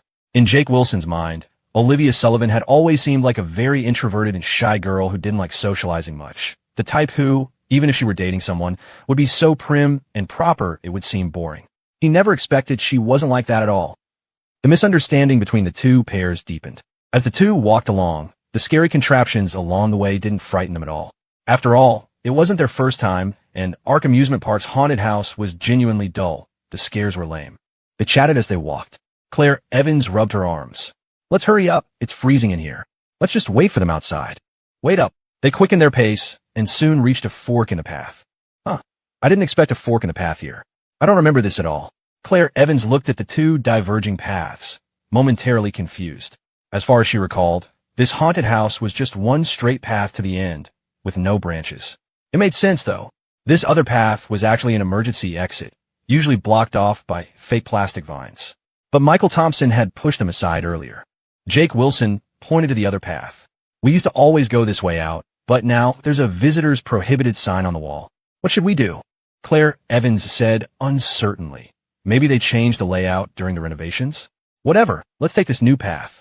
We haven't been this way before, and it's an emergency exit too, so it must lead out." "Okay." Jake Wilson agreed. The two headed down the unfamiliar path.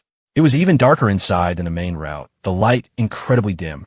Claire Evans was wearing thick-soled leather boots today, but because it was so dark, she misstepped and twisted her ankle. TSK. She crouched down, brow furrowed, rubbing her left ankle. Jake Wilson, walking ahead, heard the noise and quickly turned back. "What's wrong?" "Twisted my ankle." "Jake, turn on your phone's flashlight. It's really dark." "Oh, okay." Jake Wilson quickly pulled his phone from his pocket, turned on the flashlight, and shone the beam on Claire Evans. Claire Evans was still rubbing her ankle when she suddenly heard soft footsteps.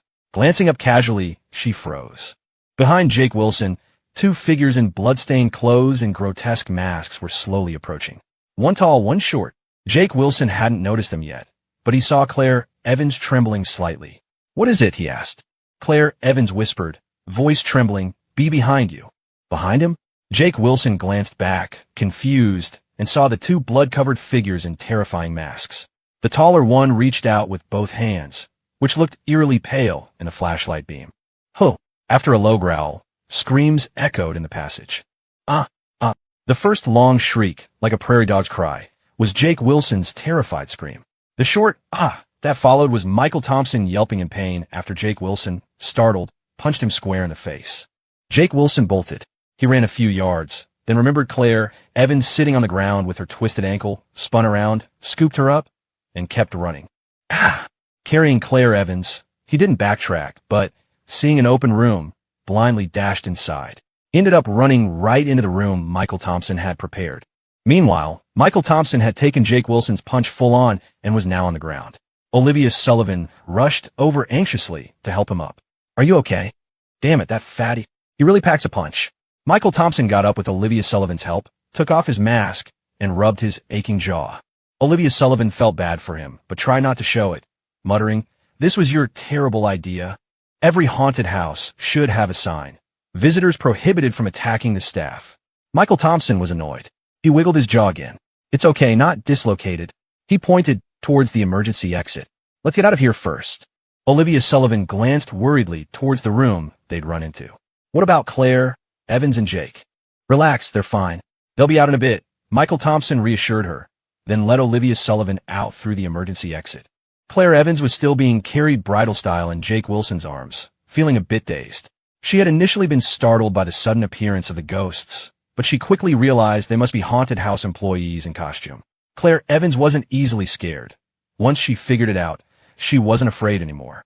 She was just about to tell the two staff members that she'd twisted her ankle and asked for help getting out. But she hadn't expected Jake Wilson to be such a coward. After she warned him, he actually punched one of them, shrieked like a prairie dog, and abandoned her to run off. She hadn't even had time to get angry at the scaredy cat when Jake Wilson suddenly ran back, picked her up, and took off running again. It happened so fast Claire Evans didn't have time to react. By the time she processed it, she was already in Jake's arms. She felt a strange mix of emotions. Jake. Sometimes he was surprisingly reliable. Jake Wilson carried Claire Evans into the open room, slammed the door shut behind them, and leaned back against it, panting heavily. His hot breath on her face made her uncomfortable, and she quickly struggled to get down. In her haste, she put weight on her injured ankle as she landed, making her hiss in pain and crouch down, clutching her foot. Jake Wilson listened for footsteps outside, then breathed a sigh of relief. Okay, it didn't follow us. Now Claire Evans finally got angry. Why did you punch that guy? Jake Wilson looked taken aback, protesting. He scared me. It was just instinct. This is a haunted house. Scaring people is the whole point. Claire Evans felt a headache coming on. I'll go with you to apologize later. Open the door. Jake Wilson was about to agree, but then he looked up into the room and froze, his hand raised. Claire Evans was facing the door with her back to the room. Seeing Jake Wilson hesitate, she urged, "Come on, hurry up." "No, wait. Look behind you first. Are there staff members in this room too?" She trailed off as she turned around. When she saw the room set up, she stopped talking abruptly, stunned. Behind her, 2 neat rows of ghastly pale candlelights lined a blood-red carpet. In the shadows on either side of the room, balloons cast silhouettes like human heads in the dim light. Straight ahead, a small table held a circle of white candles. In front of the candles sat a small box, disturbingly reminiscent of a funerary urn. Behind the candles stood a picture frame. The eerie, faint light barely illuminated the lower half of the girl's face in the photograph. Claire Evans recognized. The girl in the photo was her. Faced with this bizarre and sinister scene, even someone as brave as her felt her heart stop. Fear crept in her mind, and cold sweat beaded on her forehead before she even realized it. A moment later, a blood-curdling scream echoed through the haunted house. Michael Thompson and Olivia Sullivan had just exited the haunted house when Olivia Sullivan suddenly stopped walking. Michael Thompson, still rubbing his jaw with one hand, glanced at her, his mouth slightly open. "What's wrong? Forget something inside?" "No." Olivia Sullivan shook her head, a puzzled look on her face. I think I just heard Claire Evans scream." Michael Thompson scoffed. A tomboy like her wouldn't get scared by ghosts. She probably just saw what Jake Wilson set up for her and got overly excited. He urged, "Come on, let's leave them be. We need to find a place to get some ice for my jaw." "Oh." Olivia Sullivan nodded obediently. Then she remembered the 2 complimentary vouchers Claire Evans had given her and quickly dug them out of her bag. It's almost lunchtime anyway. Should we go eat at this place?" "Claire Evans gave me vouchers." Michael Thompson shrugged indifferently. "Sure, let's go." The east side of the amusement park was the food court, packed with restaurants and stalls selling snacks like hot dogs and skewers. Setting aside the quality, though, everything in the park was incredibly overpriced, usually half again as much as you'd pay outside. But business was surprisingly brisk. After all, people were there to have fun and tended to spend more freely than usual. Very few visitors bothered packing their own food. The bistro Claire Evans had booked was one of the largest restaurants in the food court. Back in '08, bistros had popped up all over Green Valley like mushrooms after rain. They all did surprisingly well, because back then, small towns like this hadn't seen many bistros, so eating there felt new and exciting. Price-wise, since they were in a small town, these bistros weren't overly expensive, maybe around $100 or so per person. That might be steep for high schoolers, but for white-collar workers, they were decent spots for occasional meals out with colleagues or friends. Being newly built, these Green Valley bistros featured Western decor and played soft, relaxing music, making them a respectable place to treat someone to a meal. Michael Thompson had seen and eaten it all. In a bistro, he could handle a knife and fork with perfect grace, casually analyzing the vintage, origin, and notes of the table wine with convincing expertise. In a Chinese restaurant, he could discuss regional cuisines, critique dishes, and recount the history and stories behind established eateries. He always had a knack for sounding knowledgeable. Compared to Olivia Sullivan, on the other hand, quite like bistros, though her preference was for salad, basically just a pile of boiled greens, fished out plain and tossed with some dressing. That counted as a proper meal for her. Girls, always concerned about their looks. Even those so skinny they looked like a strong wind could blow them over were always talking about dieting. Shortly after Michael Thompson and Olivia Sullivan entered the bistro at Ark Amusement Park, a waiter came over to greet them. They were early, so only a few tables were occupied by tourists taking a break with drinks. "Can we use these?" Olivia Sullivan asked, pulling the 2 complimentary vouchers Claire Evans had given her from her bag and handing them to the waiter. The waiter glanced at them and nodded with a smile. "Right this way, please." Following the waiter, Michael Thompson and Olivia Sullivan walked deeper into the restaurant and sat down at a booth by the window in the back. The heating was on inside. Olivia Sullivan took off her coat, glancing around for a place to put it. She looked over at Michael Thompson, who was asking the waiter for some ice to put on his face. Watching him, Olivia Sullivan remembered what Claire Evans had told her earlier and started to feel nervous. Her palms grew sweaty as she held her coat. She quickly looked away and haphazardly draped her coat over the back of her chair. Olivia Sullivan had steeled herself, but now that the moment was here, the words wouldn't come out. Her mouth felt dry, and she quickly picked up the complimentary ice water on the table and took a couple of large gulps. Simply put, she'd lost her nerve. After a moment, the waiter returned with an ice pack and also placed a drink on the table. Here you go, your drink. It was a large beverage in an elaborate glass, garnished with a pair of colorful, intertwining straws positioned so one faced each of them. Michael Thompson looked at the drink in surprise and called the waiter back. Excuse me, there are two of us. Why just one drink? The waiter explained patiently. Your voucher is for the couple special for two. This is the shared drink included in the set. A couple special? Is that how these vouchers work now? Michael thought. They really don't consider us single folks. Still, it was free, so Michael Thompson didn't dwell on it. He turned to Olivia Sullivan. You can have it. I'll just order another drink. Olivia Sullivan quickly grabbed his hand. Meeting his puzzled look, she murmured, I can't finish it by myself. Let's share. It's bad to waste food, she said suddenly, her tone sharp as if annoyed. She propped her chin on her hand and turned her head away. In reality, she was just too embarrassed to look at Michael Thompson after saying that. Lately, it's bad to waste food seemed to have become Olivia Sullivan's catchphrase. She had a small appetite and could never finish her meals when she ate out with Michael Thompson, so she'd always say this a bit defensively before giving in the rest of her food. Michael Thompson couldn't help but think, isn't this hint a little too obvious?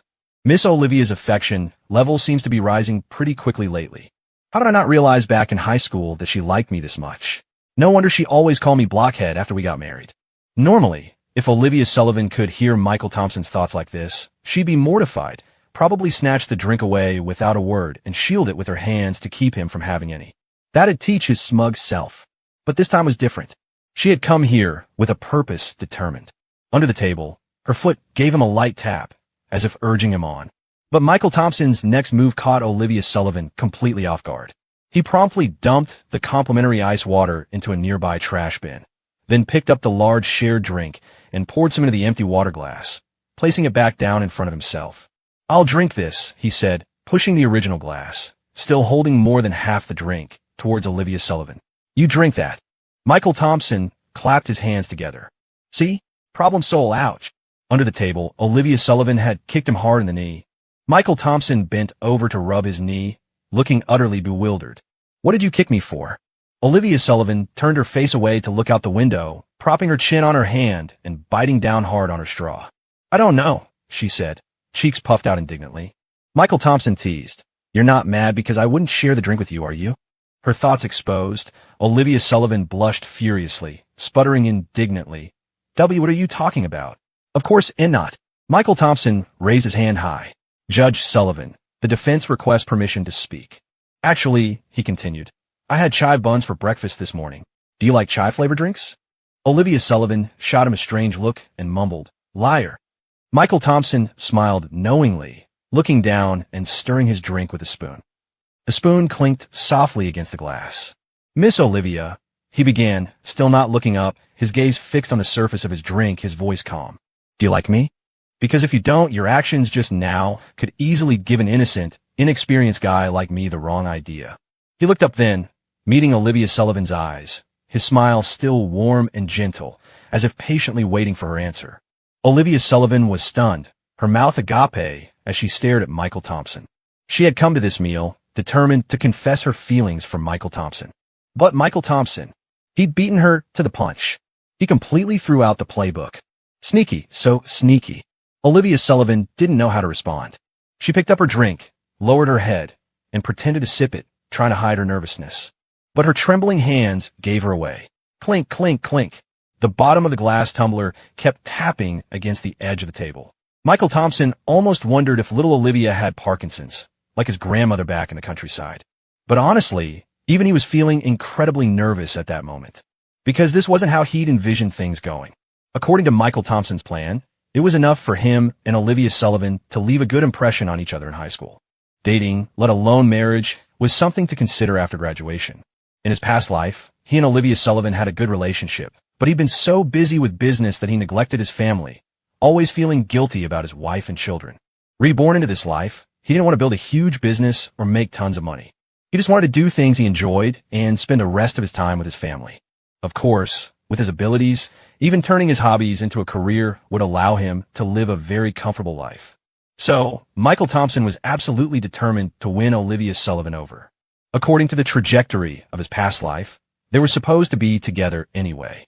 But precisely because he valued Olivia Sullivan so much, he became more cautious enough to worry that the butterfly effect from his rebirth might cause complications.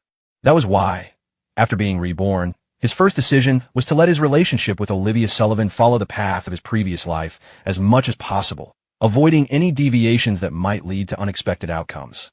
He also knew Olivia Sullivan well enough to know she focused solely on her studies in high school. Pursuing her now could very likely backfire. Combining these two reasons, even after clearly sensing Olivia Sullivan's affection for him, Michael Thompson still maintained a cautious attitude, only daring to test the waters carefully. Inviting her over for dinner, giving her gifts, these were his tests. If she refused, he would, without a second thought, keep a comfortable distance from Olivia Sullivan, maintaining the boundaries of friendship. Neither too distant nor overly pushy, laying the groundwork for the future. But just as Olivia Sullivan, despite her internal conflict, couldn't control her budding feelings for Michael Thompson, he couldn't hold back either. He wasn't some saint capable of perfect self-control. Sometimes he wanted to kiss Olivia Sullivan's pretty little face, hold her close and stroke her hair, tuck her freezing little hands into his warm pockets during winter. Yet, Olivia Sullivan's attitude wasn't what he expected.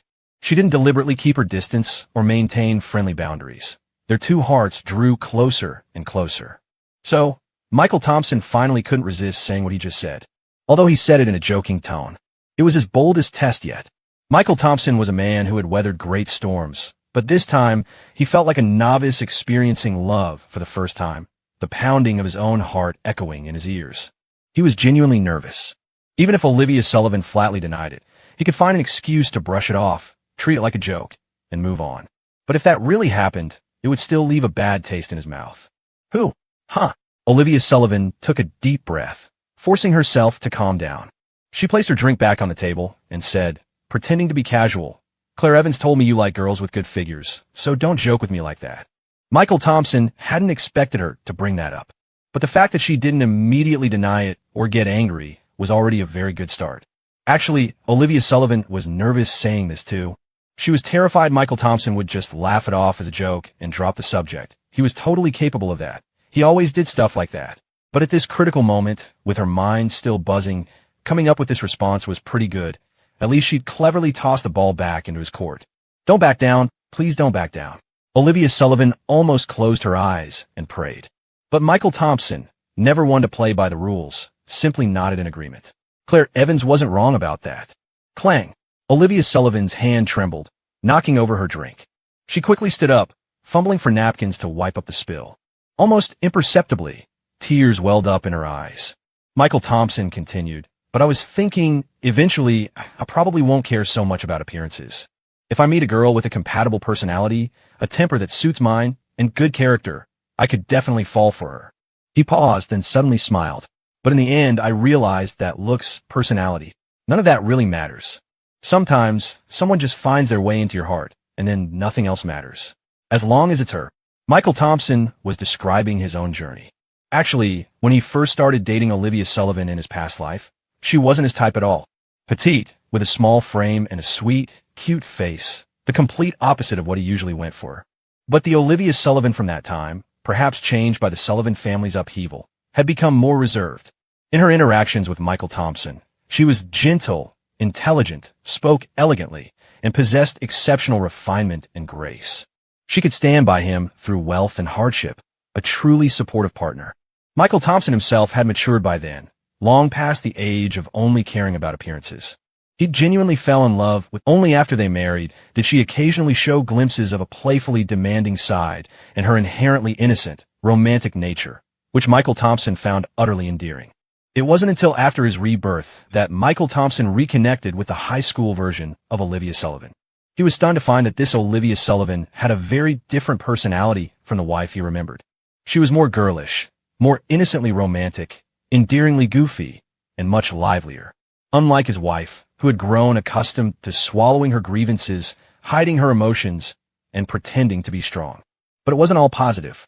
The high school Olivia Sullivan was also prone to throwing tantrums, often getting angry for no reason at all, sometimes inexplicably so. Faced with this version of Olivia, Michael Thompson had felt confused, but eventually he saw his true feelings clearly. He simply loved the girl named Olivia Sullivan. From her appearance to her personality, in the end, all that mattered was that it was her. If it had been any other girl, Michael Thompson's words might have left her completely confused. But Olivia Sullivan was different. She could hear the unspoken thoughts in Michael Thompson's heart. Naturally, she could also sense the sincerity behind them. Olivia Sullivan took a deep breath, silently stood up, and walked towards Michael Thompson with her head lowered. Michael Thompson didn't know what she was doing. He looked up at her, watching as she came over and sat down beside him, right on the edge of his chair. He shifted over, making some room for Olivia Sullivan. But Olivia Sullivan just turned slightly, her back mostly to him, reaching up as if fiddling with something in her hair. After a moment, she turned back to face Michael Thompson, her hands clasped in front of her chest. "Hold out your hand," she whispered. Michael Thompson didn't understand why, but he obediently held his hand out to her. Olivia Sullivan placed something cool in his palm. It was a pink butterfly hair clip. Her small hand still rested on Michael Thompson's larger one as she blushed and mumbled, "You have to confess properly. This doesn't count." Michael Thompson's eyes widened gradually, a spark of excitement igniting within them. Olivia Sullivan's tone grew firmer. "On graduation day, you have to confess to me properly, understand?" Also, Her voice trailed off, becoming quieter and quieter as she lowered her head further, mumbling, "I like surprises too." Michael Thompson leaned closer, whispering, "So, Olivia, does this mean you like me?" Annoyed by his deliberately obtuse question, Olivia Sullivan flushed and turned her head away. "Not before graduation. You don't? Okay, maybe I'll ask someone else then." He pretended to get up, but Olivia Sullivan quickly grabbed his sleeve. When he looked back, she was glaring at him with an expression that was somehow both fierce and adorable. Olivia Sullivan pulled out her phone, tapped the screen a few times, then placed it on the table, hiding her face behind her hands. Michael Thompson's phone buzzed moments later. He picked it up. It was a message from Olivia Sullivan. Just two simple words, "I like." But scrolling down, there was another line added. "Don't ask such obvious questions." Like a last little bit of feigned resistance. Michael Thompson's smile widened. He looked up from his phone towards Olivia Sullivan, but she kept her face hidden, deliberately turning her head to look out the window. Michael Thompson asked teasingly, "But graduation is still over a year away. Where are we until then?" "Probationary period. So, during this probationary period, can I hold your hand?" Olivia Sullivan looked conflicted for a moment, but thinking about making Michael Thompson wait a year, she finally nodded. "Only when no one's around." Michael Thompson glanced around, then reached his hand towards hers. Blushing, she took Michael Thompson's hand but quickly pulled it under the table, out of sight. Michael Thompson held her hand. It felt a little cool and soft. He gave it a gentle squeeze, confirming this was real and not a dream, then smiled with relief. Everything was happening much faster than he'd expected, but this unexpected development filled him with immense joy. Michael Thompson lowered his gaze to their clasped hands and said softly, "I know how important high school is to you, and I understand your concerns. But don't worry about me. I know how to handle things. I won't be a burden to you. After graduation, we can really be together. For the rest of this year and all of senior year next year, you need to focus and work hard. Get into an Ivy League university. When that happens, I'll get into the Rhode Island School of Design and go to Boston to be with you. Until then, just focus on what you need to do." Although the college entrance exam system in China has its critics, you couldn't deny it was a real chance to change one's fate. Even for someone like Olivia Sullivan, this was true.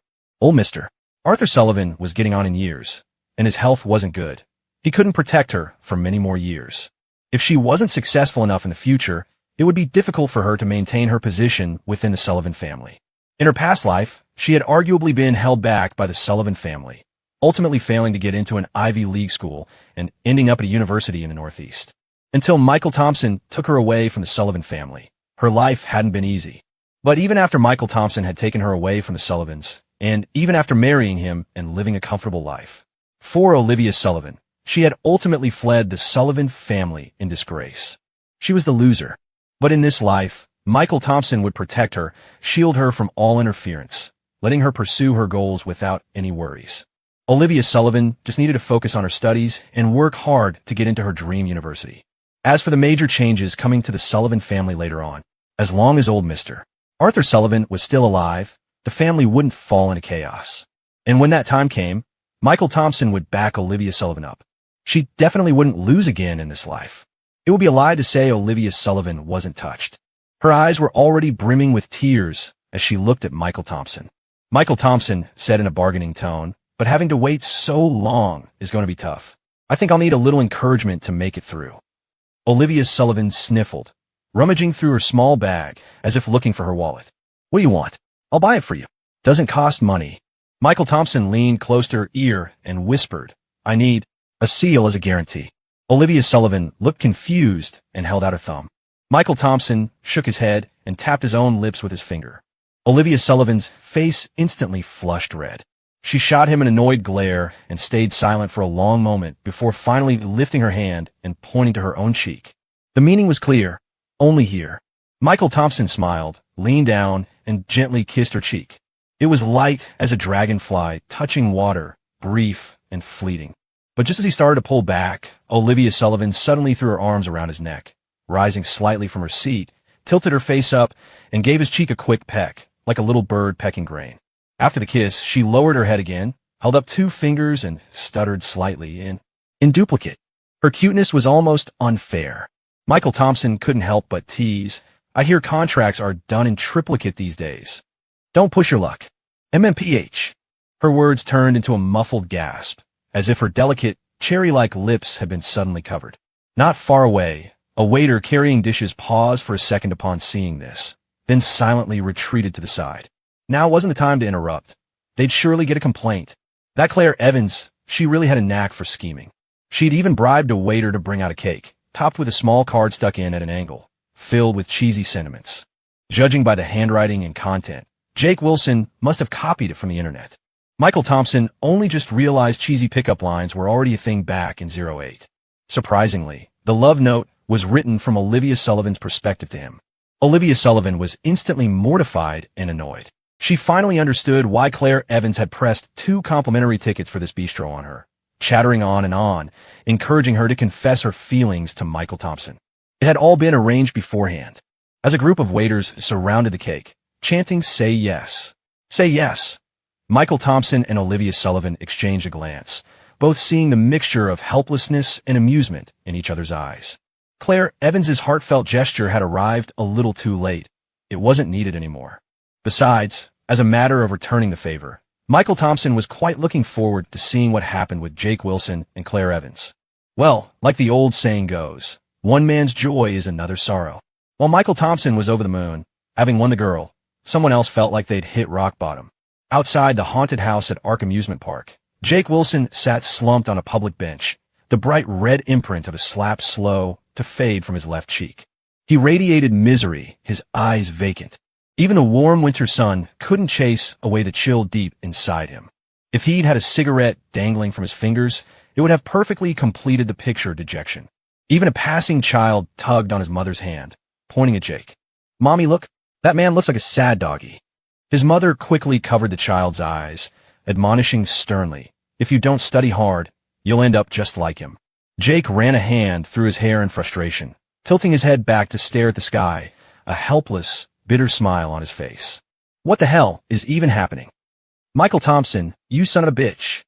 Meanwhile, on the other side of the amusement park, Michael Thompson strolled hand in hand with Olivia Sullivan. Michael's phone kept ringing incessantly, but he'd just glance at it and silence the call, eventually turning it off altogether. Olivia asked curiously, "Aren't you going to answer that?" "It's Jake Wilson, probably calling to thank me, and maybe brag a little," Michael said, lifting their joined hands with a smile.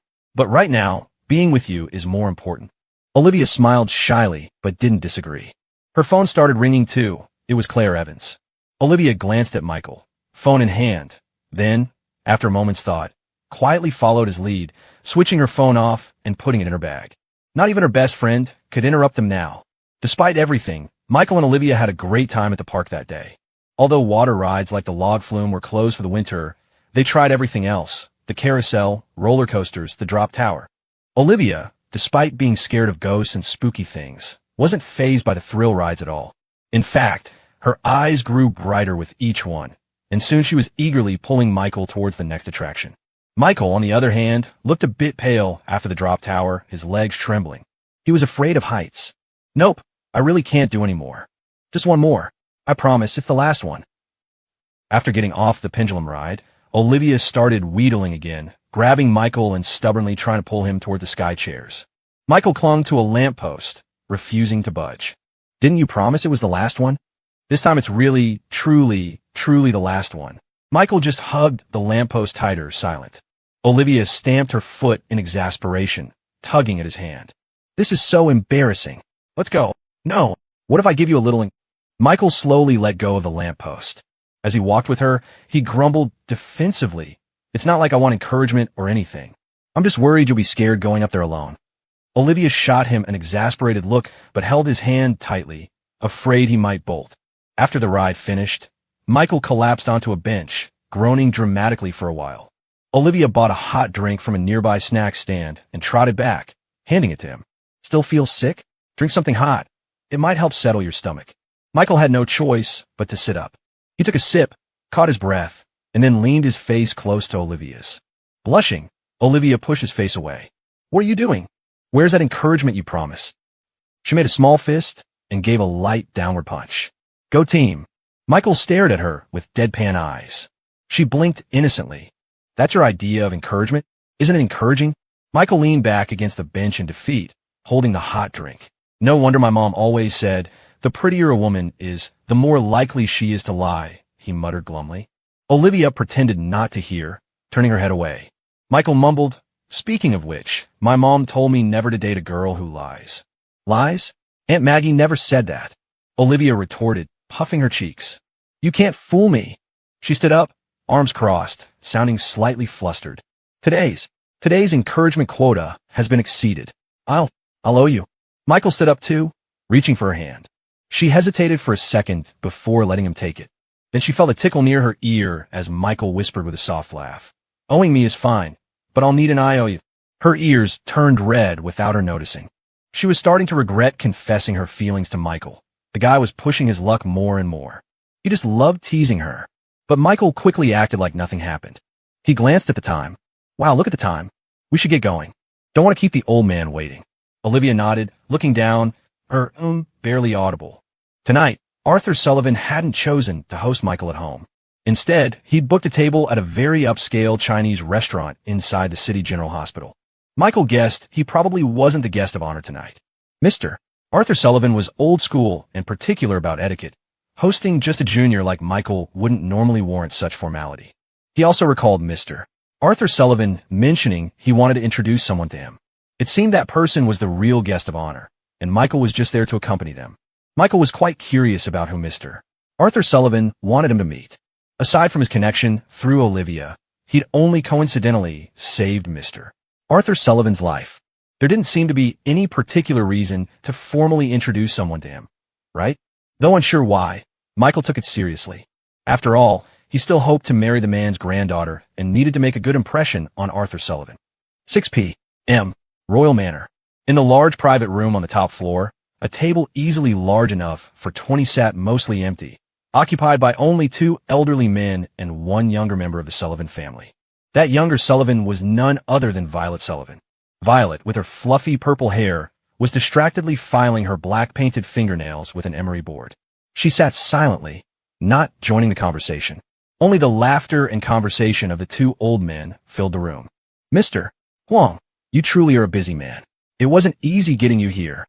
Nonsense. Didn't I come as soon as you called? After a few pleasantries, the elderly Mr. Huang eagerly asked, that painting you showed me last time, was it really done by a high school student? Arthur Sullivan chuckled. Would I lie to you? If it weren't true, why would I go to the trouble of calling you all the way from Nanjing? Tell me more about it. Well, no need to rush. I just called, they're already downstairs. You can ask all you want when you meet them in person. Mr. Sullivan chuckled again, filling Mr. Huang's glass with bourbon. Before they arrive, let's catch up. Drink up, drink up. And while we're at it, tell me what you think of my granddaughter's talent. Mr. Huang had just lifted his glass, but hearing Arthur Sullivan's last sentence, he glanced towards Violet, put the glass back down, a troubled expression on his face. Arthur Sullivan watched Mr. Huang closely. It seemed the old master wasn't particularly taken with his granddaughter. Sullivan felt a pang of disappointment, but years navigating the business world had made him smooth. He let the subject drop, raising his glass cheerfully. Drink up, drink up. Mr. Huang didn't respond immediately. He frowned, tapping his fingers lightly on the table as if weighing something. Finally, he sighed in resignation and relented. Your granddaughter. She does have some talent. How about this, he continued. When she's a senior in high school, have her apply for early admission at the Rhode Island School of Design. If she passes the written exam and gets in, I'll observe her for another 2 years. Arthur Sullivan thought to himself that artists tended to be a bit thin-skinned. This was likely old Huang doing him a favor, softening the rejection without shutting the door completely. He knew perfectly well that with his granddaughter's academic record, passing RIS's entrance exam, especially the written part, was practically impossible. Old Huang's words were just polite pleasantries. Nodding, Arthur Sullivan didn't press the issue further. He urged the old man to drink, and they picked at the appetizers, reminiscing about old times. By the time half the bottle of bourbon was gone and the appetizers had dwindled, Olivia Sullivan and Michael Thompson finally arrived. As soon Cale Thompson entered and saw the old man seated next to Arthur Sullivan, he visibly started. He quickly composed himself, greeted Sullivan, then looked towards the older man, gesturing questioningly. And this is... Michael, let me introduce you. This is Master Huang, Arthur Sullivan said with a kind smile, standing to introduce the man beside him. I heard from Olivia that you're planning to apply to RISD, right? Master Huang here is a guest professor at the Rhode Island School of Design. Michael Thompson's expression immediately shifted to one of warm enthusiasm. He leaned forward slightly, extending both hands. Hello, Professor Huang. It's an honor. I'm Michael Thompson. Arthur Sullivan laughed heartily. See, old Huang? I told you this kid warms up quickly. He's already calling you Professor. Though the words sounded informal, his tone was that of an elder affectionately teasing a junior, signaling his closeness to Michael for Mr. Huang's benefit. Mr. Huang chuckled as well. Calling me Professor is fine. I am a university professor, after all. Professor Huang sounds much more comfortable than Master Huang. Arthur Sullivan smiled and nodded, then turned to Michael and Olivia. Don't just stand there, sit down. Michael, why don't you sit next to old Huang? Since you want to apply to RISD, it'll be convenient if you have questions. Olivia Sullivan glanced at Michael Thompson. Seeing his subtle nod, she moved to sit beside Arthur Sullivan. Michael, meanwhile, circled around the table, pulled out a chair, and sat down next to Mr. Huang. To Michael's right sat Violet Sullivan. Violet Sullivan had seemed utterly detached, as if the dinner had nothing to do with her. But the moment Michael Thompson walked in, she looked up, her gaze fixed on him with keen interest as he took the seat beside her. This private room was one of the most luxurious in the five-star hotel. The large table could easily seat 20 if squeezed, making it feel rather spacious with only 5 people. Now that everyone had arrived, Sullivan signaled the waiter to serve the main courses. Soon, the table was laden with delicacies. The hotel specialized in New Orleans cuisine, herb-crusted lobster, stuffed mushrooms, maple-glazed ribs. A parade of exquisitely presented, aromatic dishes filled the room. However, Michael Thompson didn't touch his utensils. His attention wasn't on the feast before him, but on the seemingly ordinary, even slightly short, old man beside him. He recognized Mr. Huang. In fact, the entire art world recognized him. He was a grandmaster of traditional Chinese painting, hailed as the modern-day Zhang Daqian, the foremost figure of the contemporary Hudson River School, specializing in the 4 gentlemen, plum blossom, orchid, bamboo, and chrysanthemum, and birds. His massive 100 birds paying homage to the phoenix was considered a national treasure of the current era. Now older, he rarely undertook such large-scale works, making that painting likely his final masterpiece of its kind. Mr. Huang had been invited to be a guest professor at RISD, China's top art university, where he mostly taught students and tended to his plants, painting infrequently now. In his past life, Michael Thompson had also painted and held exhibitions, though he focused more on Western styles and gained some fame overseas, but little recognition in China. Domestically, people knew him primarily as a major jeweler, founder of a famous fashion brand, a titan of the luxury goods industry. Essentially, a scoundrel always finding ways to prime money from women's pockets. Far more people acknowledged him as a businessman than as an artist. Furthermore, being self-taught, those within the established art circle viewed him as a crass merchant reeking of money, an insult to the refined world of art. It had to be said, some traditional prejudices persisted. Lineage and connections still held significant weight in China, especially in this field. Because of this, Michael Thompson had only ever heard of Old Master Huang, never met him. Now, seeing this living national treasure, in person, he felt a thrill of excitement. He was genuinely surprised Arthur Sullivan had enough clout to arrange this meeting. Mr. Huang proved very approachable, even serving Michael some food himself and inquiring about his studies and personal life. How are your studies? If you're applying to RISD, will your academic scores be good enough? Which teacher did you study painting with? How many years have you been learning? What are your plans for the future? He asked detailed questions, though they were mostly casual conversation, nothing difficult to answer. Michael Thompson smiled and answered each one, mostly truthfully. But as he spoke, he couldn't help wondering, what was Arthur Sullivan's real purpose in having Mr. Huang come all the way to Green Valley to meet him? Could it be to take him on as a disciple? The thought sent a jolt through him. Honestly, Michael didn't need a teacher. The system's dream training was the best possible instruction. Even personal guidance from a national treasure like Mr. Huang couldn't be more comprehensive or detailed than what the system offered. But becoming Mr. Huang's disciple, what would that mean? It would mean that in this life, he would have an impeccable artistic lineage, a legitimate second-generation artist. With such a master backing him, who in the art world would dare call him an outsider when he finally made his mark? He would be a true heir to the Hudson River School tradition of Chinese painting. Moreover, having Mr. Huang as his teacher would smooth his path considerably. If it hadn't been for certain people creating obstacles for him behind the scenes in his past life, he wouldn't have been forced to shift his primary business focus from China to overseas markets, taking a roundabout path before returning to compete domestically. As this realization dawned, Michael Thompson became even more attentive. Mr.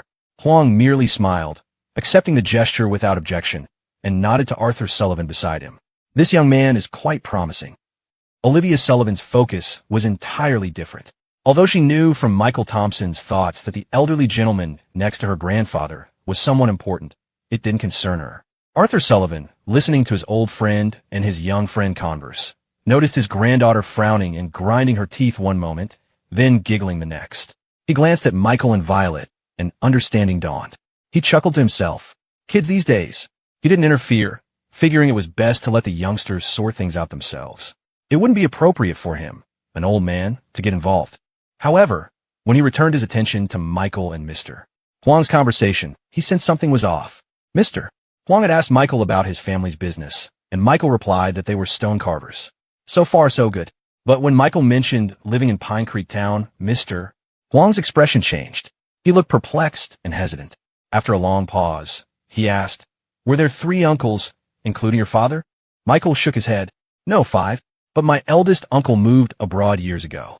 He runs a supermarket. My youngest uncle isn't in the stone carving business either. He's in the clothing industry." "Oh." Mr. Huang nodded thoughtfully, muttering to himself, 3. Then it matches. It must be them. Michael didn't catch the old man's murmur. Before he could ask, Mr. Huang continued, "Did you ever ask your father who taught him his craft?" This stumped Michael. He shook his head uncertainly. "I don't think so. By the time I was old enough to understand, my dad was already working independently." "Are you interested in learning stone carving?" "I'm interested, since I've been around it since I was a child." Mr. Huang continued to look thoughtful.